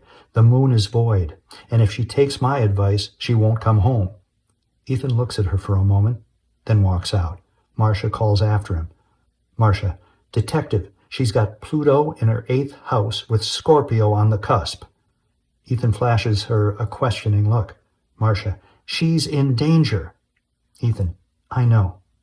He walks away. Marcia shuts the door. Interior, hospital, evening. Ethan waits at a busy nursing station outside a closed hospital room door. The door opens and Rosie walks out. She stops and solemnly looks into Ethan's eyes and his 2-day growth of beard. Rosie, you don't look so good. Ethan, yeah, I know. She walks to the nurse's station. Ethan accompanies her. Rosie, sorry about Detective Nelson. The same guy that attacked Mia? Ethan, yes, that's why I'm here. Miss Lamb's left town. I wondered if she said anything or if it's normal behavior. Rosie eyeballs him. Any response she has is normal. What would you do if you were raped? Ethan looks away. I don't know, but I don't think I'd run from it. Rosie, it's been my experience we all do some running away until we're ready. Ethan, ready for what? Rosie, the future. Interior, hospital cafe, continuous. Alone in the room, Ethan sits at the same table he sat with Patty. His image reflects off the dark window. His hands rest on his coffee cup, wedding band on his left hand. The waitress walks up with a coffee pot. Waitress, more coffee? Ethan, please. As he slides the cup over, he looks at his watch. Waitress, will anyone be joining you? They both look at the empty chair. Ethan, no. The waitress sets the tab on the table and walks away. Ethan pulls a cell phone from his pocket and dials. Ethan, hi Doris. Pause. Sorry it's so late. About the headstones. I can go next week. Pause. Rose is a good color. I want them to match. Thought that would be nice. Pause. I would have gone back to her. We would have worked it out. Tears pour from his eyes. He gulps them back. Ethan, I'll see you next week. He clicks off the phone and wipes his eyes. He stares at Patty's empty chair. Exterior, laundromat, dry cleaners, night. A neon sign flickers outside the lighted building. Ethan appears on the deserted sidewalk. He looks through the window. He enters. Interior, laundromat, dry cleaners, continuous. His eyes scan the empty room, the quiet washers and dryers. Ethan calls out, Hey, Chico! He waits for an answer. Silence. He makes his way around the darkened dry cleaning counter to the back room. Back room. A computer plays porn. A cell phone face down next to it. Ethan picks up the cell, turns it on. Text messages appear. Missing you. Got some good stuff. On my way. Ethan calls out, Police! Anybody here? No answer. He sets the phone back down on the desk. He makes his way to a door to the outside, held open with a doorstop. He opens it. Exterior, alley, continuous. Ethan looks down the alley to a parked van under a light, side door open, a rumble of talking, a female giggle. He walks to the open van door, looks in. Chico, early 20s, clean cut, and a teenage girl, lots of makeup, 16, looks like 14, are making out on the floor. A bag of weed in her hand, her purse nearby. Ethan, looks like a party. Chico and the girl stop, sit up, stare at Ethan. Chico, hey man, who you? Ethan, I'd be the police. The girl tries to sneak the bag of weed into her purse. Ethan sees the move, motions with a cupped hand. Ethan, I'll take it. She hands it to him. Ethan, how old are you? Girl, afraid. I'm 18. Ethan, you don't look it. Go home, now. The girl scurries out of the van, runs down the alley. Ethan grabs Chico and pulls him out of the van, clutches his shirt and pulls him inches from his face. Ethan, and how old are you? Chico, scared to death. I'm 22. Ethan, good answer. Put out your hands. Confused, Chico steps away. Ethan, angry. Put out your hands or you're gonna get the cuffs. Chico, this is like harassment or something. Ethan grabs his hands. Ethan, open them up, palm side up. Chico, so scared, slowly opens his hands. His hands are normal. Ethan pushes Chico away, holds up the bag of weed. Chico, it's just a little Minnesota green, I swear, that's all. Just a little fun, that's all we're doing. Ethan rips open the bag and dumps the weed on the ground. Ethan leans in, close to his face. Ethan, you breathe wrong, and I'll know. Tears form in Chico's eyes. Ethan throws the bag in a garbage can and walks away. Cut to black. Dream. Exterior. Ethan's garage. Night. Ethan jogs up the driveway. No sound. He stops at the garage door. His fingers punch in the code. His hand finds his palm print in the cement. A woman's hand and a child's hand join his hand in the impressions. When the child's hand is lifted, a Simian line cuts across the cement impression. Ethan's finger traces the line. A boy screams. Interior, Ethan's bedroom, same. Ethan wakes up with a jolt. His eyes flicker, stare for a moment, then to a bedside clock that reads 4:44. Ethan, a child. Exterior, garage, early morning. Still dark. Ethan backs his car out of the garage, enters the street. The garage door closes. Interior, car, continuous. Ethan drives past the nearly deserted downtown area by freeway. A sign reads, 35W North. More darkness as he drives. A sign reads, Duluth, 150 miles. Exterior, Duluth Freeway, sunrise. In the distance, Duluth Harbor looms with ore ships anchored offshore. Ethan's car comes into view. He drives along Lake Superior shore. Fall colors abound. Interior, Ethan's car, morning. On the highway, Ethan's car emerges from the Silver Creek Tunnel. On the right, sunlight sparkles off the waves from the big lake. On the left, steep, rocky cliffs. Ethan's car speeds past a sign that reads Gooseberry Falls. From the highway, Grand Marais, a little town that hugs the shore of Lake Superior, comes into view. Exterior, Grand Marais, morning. Seagulls land in a small lakefront park. Ethan parks his car by a small motel. He enters the building. Interior, motel, continuous. Ethan waits at a service counter, next to a stack of Minneapolis Star-Tribune papers in a newsstand. The headline reads, Serial Killer Murders Police Officer. Ella, an older woman in bright colors, comes from a back room, a cup of coffee in hand. Ella, morning, sir. How can I help you? Ethan, I'm looking for a woman that stayed here last night. He shows his badge. She hunches over for a close look. She flips back to a page in the registration book. Ella, and the name? Exterior, motel, continuous. Ethan scans the parking lot for Mia's car. He climbs the stairs to a second floor. At number 7, he knocks, waits, knocks again. Gulls call as waves hit the shore. He visually follows the shoreline to the rock breakwater. Exterior, breakwater, continuous. Ethan parks his car next to Mia's empty car. He takes a path through the rocks. Mia sits alone, face to the wind as it whips her hair. Huge waves pound the rocks. The Sawtooth mountain range behind her. Ethan approaches. She sees him. He sits down next to her. They look out onto the water. Mia, everything is good here. It's a slice of heaven. That's why I came. I need to be surrounded by the beauty, the peace. And now, she turns to him. Mia, Detective Nelson might be alive if I had noticed more the night of the attack. Ethan, maybe, but even if you had identified him, we still needed to find him, and that's why I'm here. She nods. Ethan, at the school where you teach, have you ever seen a Simian Line on any of the children? Mia, no, not in Minneapolis. Disappointment flashes across his face. Sudden idea. Ethan, anywhere else? Mia, yes, here. My first teaching job. The district had 4 deaf children. I'd travel between schools. Ethan, astonished. Right here. Mia, yes. His strange lines started my interest in palm reading. Found a book in a library and was fascinated. Ethan, a boy. She nods.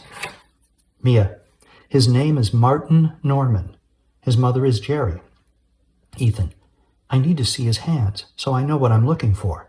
Mia, they moved to Duluth. I don't know their phone number or where they live. Ethan, I can get that. Let's go. He gets up. She looks back across the water, tears in her eyes. Mia, I'm not ready to go back. Ethan, you can't hide from this. Mia, a day, just a day, that's all. Reluctantly, he nods. Ethan, but we leave early. He helps her stand. They walk back down the path. Series of shots. Seagulls soar high above the limitless water. Waves pound the rock, sending colorful prisms into the air. Behind, the Sawtooth mountain range bursts with color. Mia and Ethan skip stones across the bay. Children join in. Mia and Ethan walk through a dense woods with golden leaves surrounding them. A silhouetted couple toss popcorn into the air at water's edge. Seagulls fight for the kernels. The setting sun is magnificent. End series of shots. Interior, restaurant, night. Through the window, Mia and Ethan watch the couple on the shore feed popcorn to the birds. The waiter clears away remnants of a fish dinner. Mia sips wine. A tired Ethan picks up his nearly empty glass. Ethan, wine makes me sleepy. Mia, it's more than the wine. Ethan, good observation. She points to his ring on his finger. Mia, you're married. Ethan touches the wedding band. Ethan, my wife and boy were killed in a car accident. Mia, about 4 months ago? Ethan, questioning. Yes. Mia takes his hands and feels his thumbnails. Mia, the bumps on your nails are that old. This shows stress. I guessed the sorrow. The bumps continue. The investigation? She releases his hand. Ethan, could be. He drinks his wine. The waiter appears. Waiter, dessert? Mia, nothing for me. Ethan, maybe coffee later. The waiter leaves with the remaining dishes. Ethan, palm reading.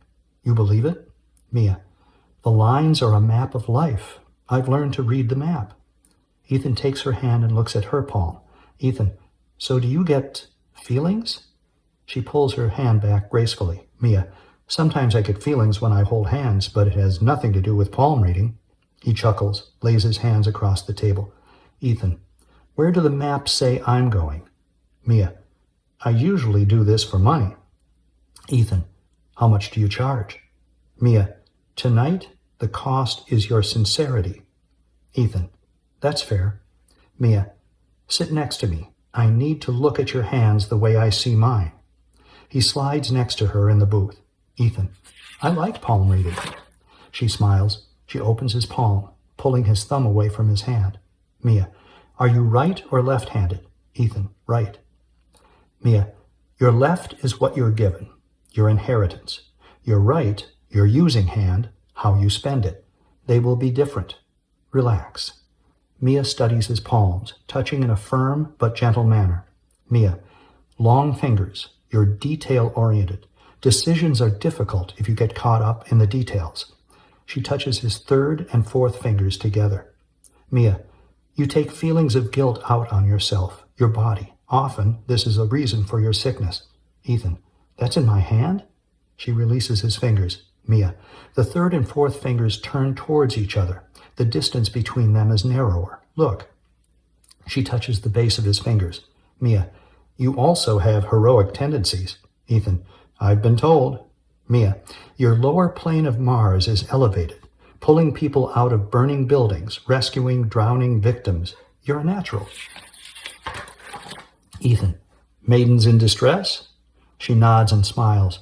She rubs his hands gently. Mia, your lifeline hugs the thumb. Your home is important to you. It grounds you, gives you purpose. Routine of everyday life, not heroics, gives you a true sense of self. Ethan, that's true.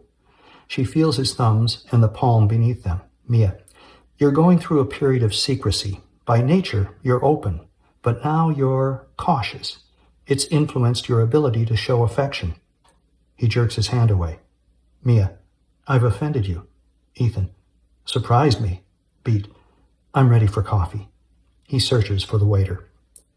Exterior, Grand Marais, night. Mia and Ethan walk Main Street. They pass closed shops. The wind blows, and Mia pulls her coat close to her face. Ethan, about tomorrow, let's try the mother again. Ethan hands her his cell phone. Mia, I know this is important, but seeing the boy's hands won't find the killer.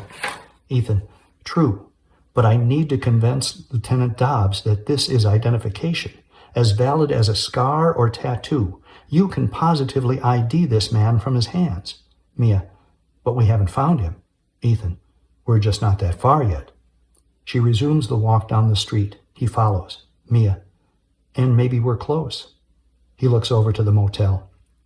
Ethan, I need to sleep or I won't be able to see anything, including a Simian Line. Interior, motel, continuous. Behind the counter, Ella reads a newspaper. Ethan and Mia enter. Mia hands him back his cell phone. Mia, no answer. I'll try tomorrow, early. His mind races. He lightly taps Ella's newspaper. Ethan, I need a room. Anything? She pulls the paper from her eyes. Ella, we're full up. It's peak color. You won't find a room well past Duluth. An obviously fatigued Ethan stares at Ella, then Mia. Interior, Mia's motel room continuous. The key is inserted. The door opens. Moonlight streams across the floor. Mia enters, turns on the lights. 2 double beds, chairs, and a TV. Mia shuts the drapes. Ethan, carrying his bag, follows. Ethan, you're sure? She turns from the window. Mia, I'll be fine. She walks to the bed closer to the window. Mia, this one's mine. The view is better. Ethan sets his bag on the other bed and in a slow, tired manner looks over at her. Ethan, oh, I don't know about that. Smiles. This is quite practical. She takes a nightgown from her suitcase and walks to the bathroom. She turns back. Mia, very practical. I haven't had a decent night's sleep since the assault. I'm hoping a worn-out detective will help. She enters the bathroom, closes the door. Dissolve to Ethan, wearing boxer shorts and a t-shirt, exits the lighted bathroom into the dark. Mia, in her nightgown, sits at the window, looks out at the lake. Mia, go ahead, turn in. I'll just be a few minutes. He climbs into bed. He admires her moonlit profile. Ethan, you like the quiet, the silence. Mia, it's soothing. Ethan, that's why you teach the quiet ones. Mia laughs. They're not always quiet. They can get very noisy. I like the language. When you say the word bird, it's just a word. But when you sign, makes the sign, you feel, you fly, you become a bird. It's a beautiful way to talk. The children are so eager when they realize they can communicate. It's fun. They're fun. She turns to him. He lies still. She walks to his bed. He's asleep. She pulls the covers across his shoulders. Mia, good night, Detective Karras. Exterior, highway, day. A bright, beautiful morning. Ethan's car follows Mia's car out of the Grand Marais south toward Duluth. The road rises into the rock, leaving the lake and small town behind. The colorful view is breathtaking. Mia pulls into the parking lot at Gooseberry Falls. Ethan follows. Exterior, Gooseberry Falls, continuous. She gets out of her car, stretches. Ethan rolls down his window. Ethan, need a break? Mia, let's go down and look at the falls. Ethan gets out of the car. Ethan, let's try Jerry Norman again. Tell her we're on our way. Mia, now? Ethan, so there's no waiting. She'll know we're coming. We can go straight there. She looks perplexed, irritated at his insistence. Ethan, then I'll look at the water. He hands her his cell phone. Exterior, falls, day. Ethan and Mia follow a path to the falls. Mia, I got her out of bed. Ethan, the boy? Mia, he's not there.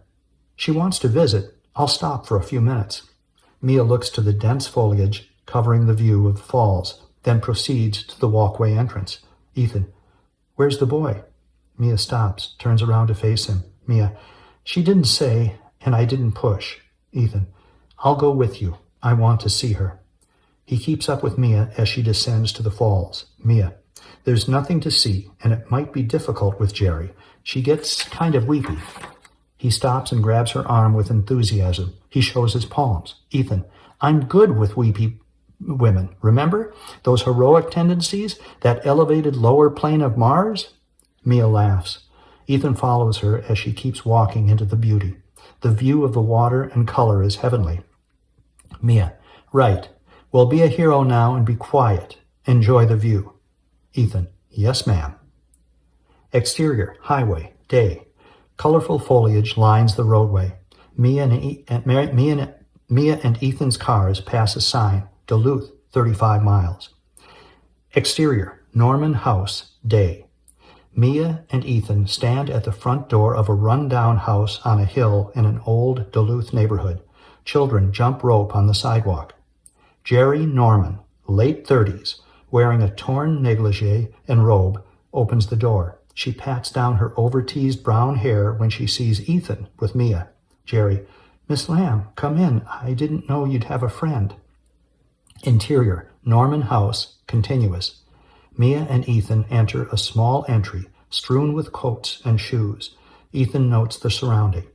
Mia, Jerry, this is Ethan Karras. We're on our way back from Grand Marais. Ethan, it's nice to meet you. Jerry clenches a fistful of her robe to her chest and leads them to a small, cluttered living room. She hurries to the sofa and attempts to straighten the throw cover. Jerry, please, sit down. Ethan follows Mia to the sofa and sits next to her. Mia, The harbor and hills are beautiful. It reminded me of the fall I taught there. I started reminiscing to Ethan, and I thought of you and Martin. How have you been?" Jerry sits down, self-conscious of her appearance. She attempts to cover her legs with the fabric of her gown. "Jerry, I've been at the food plant for 5 years now. There's rumors of layoff, but the most they do is cut the hours. It's easier now that Martin's making his own way." Mia, "All grown up. I can't believe it." Jerry, "I'm proud of him. Makes me feel bad thinking he was dumb. It was you, Miss Lamb, telling me he's smart, showing me how he could spell. He talked different. He wasn't dumb. I was dumb." Mia, "None of that. What's he doing?" Jerry, "He's real important. Works in these big buildings for fancy companies. He even wrote me a letter, told me he got a bonus." Jerry springs from the chair, hurries to a desk, and returns with a worn letter. Jerry, "Says he got $100. She extends the letter to Mia. A half-naked man appears in the entrance of the room from the hallway. He scratches his whiskers and hairy stomach. Man, "Who the hell are these people?" Ethan takes the letter from Jerry's outstretched hand. She turns to the man. Jerry, "Go back to bed." Man, "I got a fucking headache and you're out here flapping your jaws." Jerry hurries to the man, pushes him back down the hall. Mia watches the argument.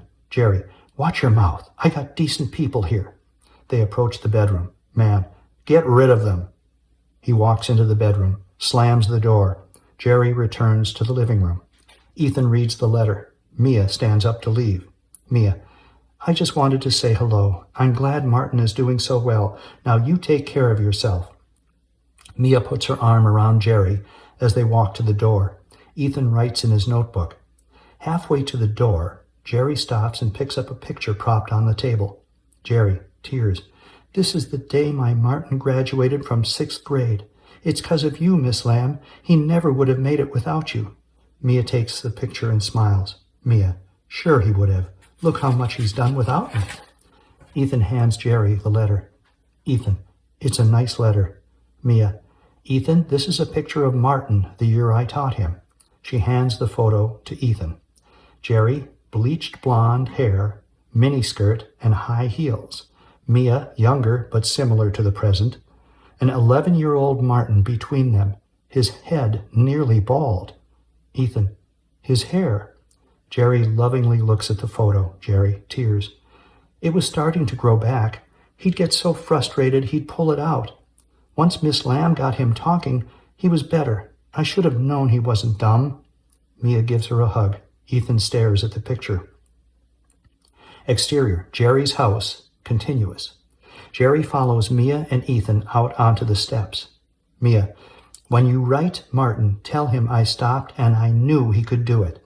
Jerry, "All those years, all I could think about was making money and paying bills. Too many men. I would have made a home and learned to talk to him like you, Miss Lamb. I could have tried harder. It just didn't make sense to me." Jerry cries hard. Mia pats her on the back. Mia, "Jerry, you did fine." Jerry, "I did learn one. I never forgot, and I'd always tell Martin, I love you." Jerry extends her thumb, index, and little finger, sign for I love you. Ethan focuses on her hand. Quick cuts. First victim's hand in the morgue with a missing thumb. Second victim's hand in an alley with the index finger missing. Regina Riley's hand, fingers littered with rings, the little finger missing. Flashes of the victim's hands in front of Ethan's face. Dobbs' fist with the 3 fingers extended. Back to scene. Mia gives Jerry a hug. Mia, "That's the most important one to remember." Jerry, "Thank you, Miss Lamb." Mia, "Bye, Jerry. You take care of yourself." Ethan, "It was nice meeting you." Mia walks down the sidewalk. Jerry returns to the house. Ethan follows Mia's car to the door. She gets in and shuts the door. He stoops down to talk through her open window. Ethan, "You okay?" Mia, "I'm fine. Just thinking how that kid survived the uglies in his life and fit into a hearing world." Ethan, "You're thinking about your uglies." Mia smiles. "Very perceptive, detective." She puts on sunglasses. Ethan, "I've got some calls that can't wait. You head home." Mia, "Yeah, schoolwork." She gestures to a pile of papers on the seat. Ethan, I'll call when I get back in town. Mia, I'm okay. Ethan backs away. She starts her car. Ethan, I'll call you. She drives away. Ethan looks back at the Norman house. Interior, Duluth Police Department, day. Ethan stands amid empty desks, a cell phone to his ear. An officer works a computer in the background. A passing officer hands him a folder. Ethan, on phone. Where's Dobbs? I got a suspect. Pause. New York? Pause. We'll need a search warrant. Martin Norman, Skyway janitor, has keys to half the buildings downtown. That's how he moves the bodies. Opens folder. Interior, Minneapolis, Homicide Department, same. Rogers sits at a computer. Evans hovers over him. Ethan, on speakerphone. Picked up for an assault on a blonde-haired woman 3 years ago, never charged. The lieutenant is right. He knows Mia Lamb. Rogers, where's Lamb now? Ethan, on speakerphone. She should be in Minneapolis in a couple of hours. Pick this guy up before then. The printer spits out information. Evans grabs the paper. Rogers, we're all over it. Ethan, on speakerphone. I'll check in. The phone line clicks. Rogers pushes away from the computer. Rogers, round him up. Bring him in. Evans looks up from the printout. Evans, we'll need a posse. Interior, Martin Norman's apartment, day. No sound. Martin's finger indexes names in a phone book. It stops, blocking the name from sight. The book closes. Clumps of hair scatter to the floor. Apartment door. A key turns in the lock. Martin thrusts his hand, holding a large key ring, into his pocket. Interior, Mia Lamb's car, day. Mia drives down the highway. Her eyes fix on a black patch on the side of the road. It grows larger and larger. Moves. A black crow tugs meat from a dead raccoon. Mia's car approaches. The bird flushes from the meat and assumes flight. She swerves to avoid it. The bird smashes into her windshield. Stunned, she loses control, into oncoming traffic, then into a ditch. The car stops. She stares ahead, breathing rapidly, slouches, and cries. Exterior, Minneapolis street, day. 2 squad cars and a pickup pull up in front of a run-down apartment building. Uniformed officers exit the vehicles and enter the building. Exterior, Minneapolis bus stop, same. No sound. Martin, 21, wearing coveralls and a baseball cap, stands at the curb. The bus drives up. He boards. Interior, apartment building, day. Rogers and Evans wait at the entrance of Martin's apartment, uniformed police behind them. A man with keys pounds on the door, listens, opens it. Evans and Rogers rush into the sparse efficiency, checking the rooms. A lab crew follows. Exterior, Mia Lamb's house, same. A squad car pulls in the driveway. Uniformed officers ring the doorbell and check around the house. Marcia watches from her window. Exterior, freeway, day. Mia in a tow truck watches the driver attach the tow hook to her car. Ethan. Interior, Ethan's car, same. Without noticing, Ethan on his cell phone drives past Mia's car and tow truck. Ethan. How long for a positive ID? Rogers, filtered. Hours. We've got an APB and the entire force looking. No vehicle. He won't get far. Ethan. We need to look where he works. A locker or something. Get a search warrant. I'm 45 minutes out. Keep the stakeout posted at his house. Check on Lamb. Rogers, filtered. We would if we could find her. Ethan. If we get Norman, it won't matter where she is. I'm on my way. See you downtown. Rogers, filtered. Ride 'em, cowboy. Ethan hangs up, looks at his watch. Interior, downtown building, night. Dusk. A security guard holding a key ring escorts Ethan, Rogers, Evans, and several police officers into a bank lobby. Ethan. How many buildings have Skyway access from this one? Guard, 6. Ethan looks at the stairs and points to the Skyway as he motions to 2 of the officers. Ethan. Check the immediate buildings. To guard. Show me Norman's locker. Interior, hallway, continuous.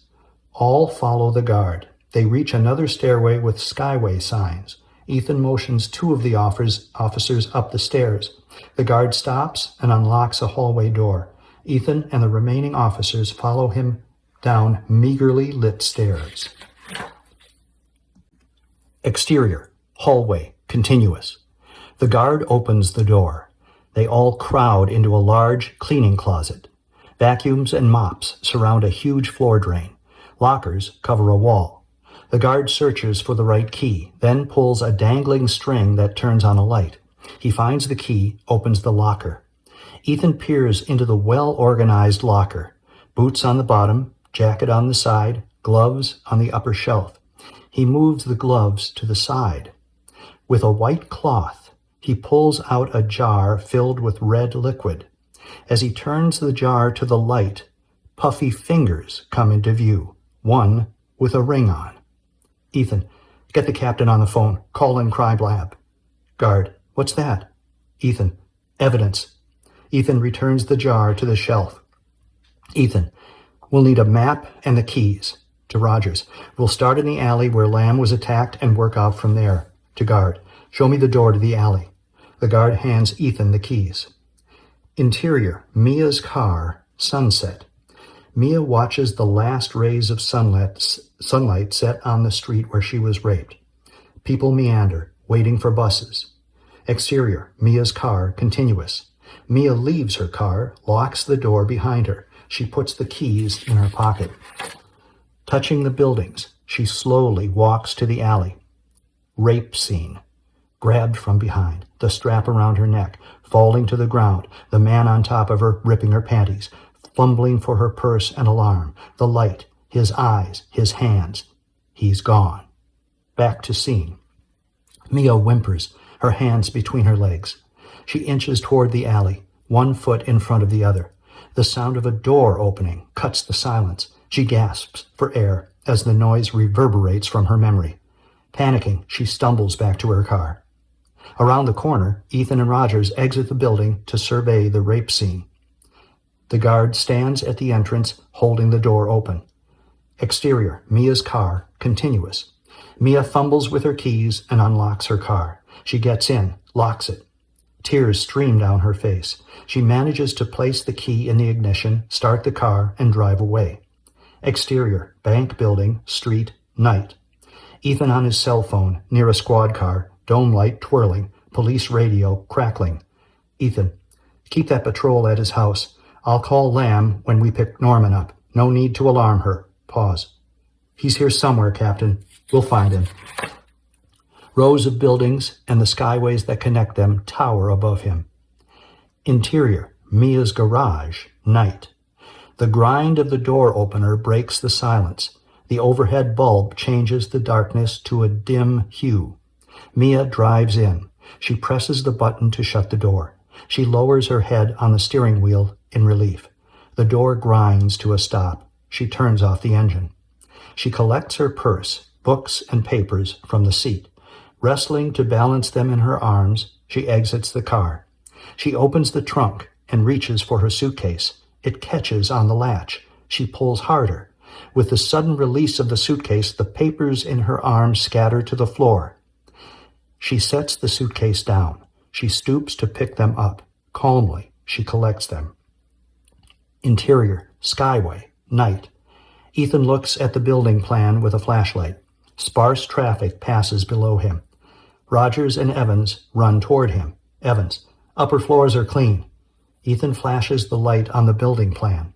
Rogers, he's got the same keys we do. It's a shell game. Ethan, guard the exits. Evans, are we sure he's in here? Ethan stares out the window at the line of glittering buildings and skyways. His hand, holding the map, crumples the paper. Ethan, where else would he be? Roger and Evans stare at him. Ethan grabs his cell phone. Interior, Mia's garage, same. Mia picks up the last paper from the floor. The overhead light automatically shuts off. Darkness. She drags the suitcase to the wall and finds the doorknob with her free hand. She opens the door, feels for a light switch, and turns on the basement light. Suitcase in hand, she enters, watching the door close. She locks it. Inside. She climbs the stairs to the entry. She sets the suitcase on the floor, the papers on a table. She flips the light switch. The telephone answering machine near the couch blinks 1. She reaches to press the play button. Martin grabs her from behind, one hand over her mouth, the other around her ribs. Panic on her face, then anguish. Martin releases his grip and pushes her back against the wall. With his free hand, he touches his index finger to his lips. She nods. He lets go of her mouth. Martin signs and talks. I hurt you, Miss Lamb. I never meant it. I saw your face. I hurt you bad. I'm sorry. Mia signs and talks. How did you get in? He reaches for his pocket for a key of rings, then sets them on the table. Martin signs and talks. I'm good with locks. Not all doors need keys. Mia steps away from him, the outside door to her back, her eyes never leaving his face. Mia signs and talks. I saw your mother. She's proud of you, your job. Says you work in the buildings. Mia looks at the keys, then back to his face, slowly backing toward the door. Martin signs and talks. You told my mother about the bad women. Martin's eyes fill with fear. Flashback. Mirror. No sound. Jerry Norman, blonde hair teased high, outlines her eyes with eyeliner. Martin, 7. Face reflected in the mirror, watches her. Return to scene. Mia stops moving. Her hands shake in fear. Mia signs and talks. I didn't tell her. Martin signs and talks. You told the police. She pretended to be blonde to trick me. I had to kill her. Mia signs and talks. Why did you try to kill me? He looks away, embarrassed. Flashback. Mirror. No sound. Jerry Norman, short skirt, heels, full makeup, admires her outfit in the mirror. Martin watches from the doorway. She grabs the hairspray and sprays her hair. Return to scene. Martin touches Mia's hair. Martin signs and talks. I thought you were a bad one. Mia signs and talks. What makes them bad, Martin? Tears form in his eyes. Flashback. Sofa. No sound. Jerry, in her slip, bare legs sprawled apart, lies passed out. A naked, drunk man rummages through her purse, takes money. Martin, voiceover. They bring men home to lay on them. The man abruptly stops, looks in the mirror. Martin, in his underwear, peers back at him from the hall. The man stares at him. Martin cowers and backs away. The man throws the money on the floor and grabs his belt. Martin, voiceover. And then the men lay on the children. Martin runs to the bedroom. The man pursues. From behind, he hooks Martin around the neck with the belt. Martin is paralyzed with fear. The man throws him on the bed, tightening the belt around his neck. He lifts the boy's back and lowers himself down on him. Martin's eyes fill with tears. He screams. Martin, voiceover. They must feel the pain the children feel. I see the children cry. They scream. I must help. Return to scene. Tears stream down Martin's face. Mia signs and talks. How do you know the bad women have children? You attacked me. I don't have children. The telephone rings.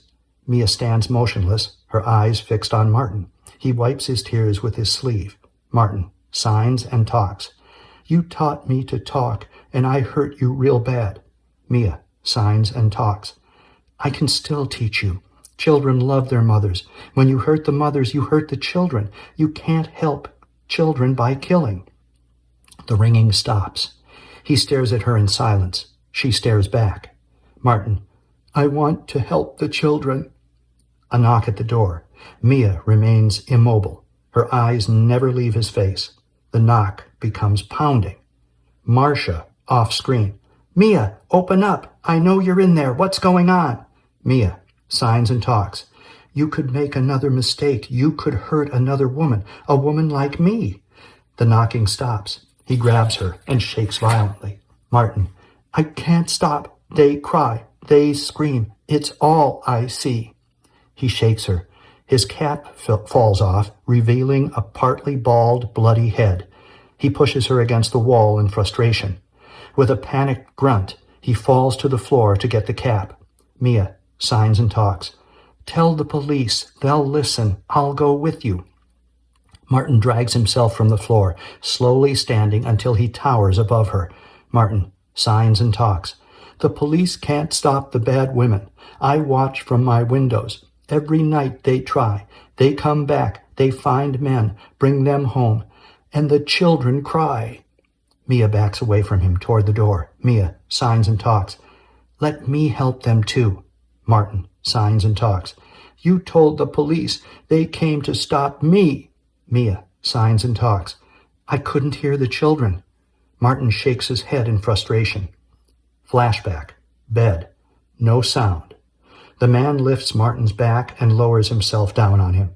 Martin's eyes fill with tears. He screams. His little fists beat at the man's arms. The man tightens the belt around his neck. Martin's face contorts, and the scream is silenced. Sofa. Jerry lies motionless. Martin, voiceover. Can you hear them now? Return to scene. Martin grips Mia's arms and backs her into the corner. She trembles with fear. Martin, I wish you could hear them. The front door handle moves. The lock clicks. Marcia enters. Marcia, Mia, where are you? That detective called. Are you all right? Mia stares at Martin. Marcia enters the lighted room. Mia sees her and gasps. Martin jerks and turns. Marcia and Martin lock eyes. Marcia bolts for the door. He lunges after her, his hands around her neck. The arms shake as he squeezes. Marcia struggles. Mia, stop! Martin, stop! Mia yells and beats on his back. Marcia slumps to the floor, Martin on top of her. Crying in desperation, Mia lifts her face and screams as loud as she can. She plunges on top of Martin, scratching his face and eyes with her nails. He releases his grip on Marcia and recoils in pain. He moans and covers his bloody face. Mia runs for the phone. Martin grabs her and pulls her toward him. She kicks and screams as he pins her against the wall, his back to the door. He pulls a knife from his pocket. It snaps open. The doorbell rings. Mia freezes. Martin brings the knife to her throat. Ethan, Rogers, and Evans, bound into the room, their guns drawn. Mia sees them but stares at Martin. Martin whimpers, ready to kill. Rogers and Evans aim to shoot. Ethan motions them to wait. Ethan, Mia, when he jerks, move. She blinks. Ethan aims his gun at the center of Martin's back. He reaches for the light switch. The light flickers. Martin turns. Mia falls to the floor. Ethan shoots. The bullet pierces Martin's side. He coils on the floor in pain, the knife still in his hand. Mia rushes to Marcia. Ethan, back up, and an ambulance. Evans rushes out. Rogers feels Marcia's pulse. He begins CPR. Mia clutches Marcia's hand as Rogers pumps on her chest. Ethan holsters his gun and retrieves his handcuffs. Martin, with his arms encircling his body, rocks in the fetal position, weeping, bleeding. Ethan pries Martin's arm from his body with his foot, then stands on his wrist. Martin's clenched fist opens, and the knife falls to the floor. The Simian Line crosses his palm. Ethan cuffs him. Ethan, to Martin, you have the right to remain silent. Anything you say can and will be used against. Mia jerks her head to Ethan. Mia, stop. Wait. She makes her way to Martin until she is inches from him. Mia, start again. As Ethan says the Miranda rights, Mia signs. Ethan, you have the right to remain silent. Anything you can, say, can, and will be used against you in a court of law. Martin closes his eyes. Exterior, courthouse, late afternoon. The winter sun slides behind tall buildings reflecting off new snow and holiday decorations. Interior, courthouse, same. The corridor outside the courtroom is empty. With a burst, people pour out of the doors into the hall, moving in all directions. Reporters surround Dobbs and Ethan as they emerge from the courtroom. Reporter number 1. Lieutenant Dobbs, are you surprised how fast the jury returned a guilty verdict? Dobbs and Ethan walk to the stairs. The media follows. Reporter number 2. Was Mia Lamb's psychic ability to read palms a major asset in locating Martin Norman? Dobbs turns to the pack. Ethan keeps walking. Dobbs, questions will be answered at the press conference. That's all. Dobbs catches up to Ethan. They descend the stairs to the main floor lobby. Dobbs, if I don't see you, Merry Christmas. Ethan looks up, surprised at Dobbs' sincerity. Ethan, is your daughter coming home? Dobbs, she said she'd call. Ethan smiles and nods. They reach the entrance. Ethan. Oh, I'll be late the day after Christmas. Dobbs. How's that group stuff going? Ethan. Misery loves company. Dobbs. Got the misery. Maybe I should join the company. Ethan. It's pretty good company. Ethan extends his hand. They shake. Ethan. Merry Christmas, Lieutenant. Dobbs. Something to shoot for. Dobbs hurries down the hall. Ethan pushes open the door. Exterior. Mia Lamb's house. Sunset. Ethan walks up the sidewalk to Mia's front door. Marcia's boy and girl lie in the snow making angels. Colored lights blink around Marcia's window. A for sale sign is in the front of the house. The boy looks up. Boy. My mom's still scared. Ethan stoops down to the boy. Ethan. You don't need to be afraid. Boy. The chart says we gotta move. The boy lies back down to finish making his angel. Ethan looks at the blinking lights. Interior, Mia's house, continuous. Mia opens the door. The room is decorated for Christmas. Ethan enters. He removes his coat and stands with his back to her. Ethan. Guilty on all counts. She closes the door. Mia. That's what you expected? Ethan. Yes. Mia. It's over now. He turns to her. Ethan. Yes, of course. The sentencing. Mia. When? Ethan. After Christmas. Mia walks to the window and looks out at the children in the snow, her back to Ethan. Mia. He was a desperate little boy that needed to talk, and I didn't help him. Ethan. You helped him. You stopped him from killing. She turns from the window to Ethan, tears in his eyes. Mia. I stopped him too late. Ethan. You stopped him. Tears roll down her cheeks. He crosses to her with an embrace. She rests her head on his shoulder. She lifts her hand and signs, I love you. He brings her hand to his lips and kisses it. Ethan. Let's watch the angels. They gaze at the children and the yard covered with snow angels. Mia looks over at the for sale sign. Mia. I'm going to miss those kids. The lights from the Christmas tree reflect off the window and fill the room with a warm glow. Ethan. I have a friend named Holly. I want you to meet her. Mia looks into his eyes and smiles. Fade out. The end.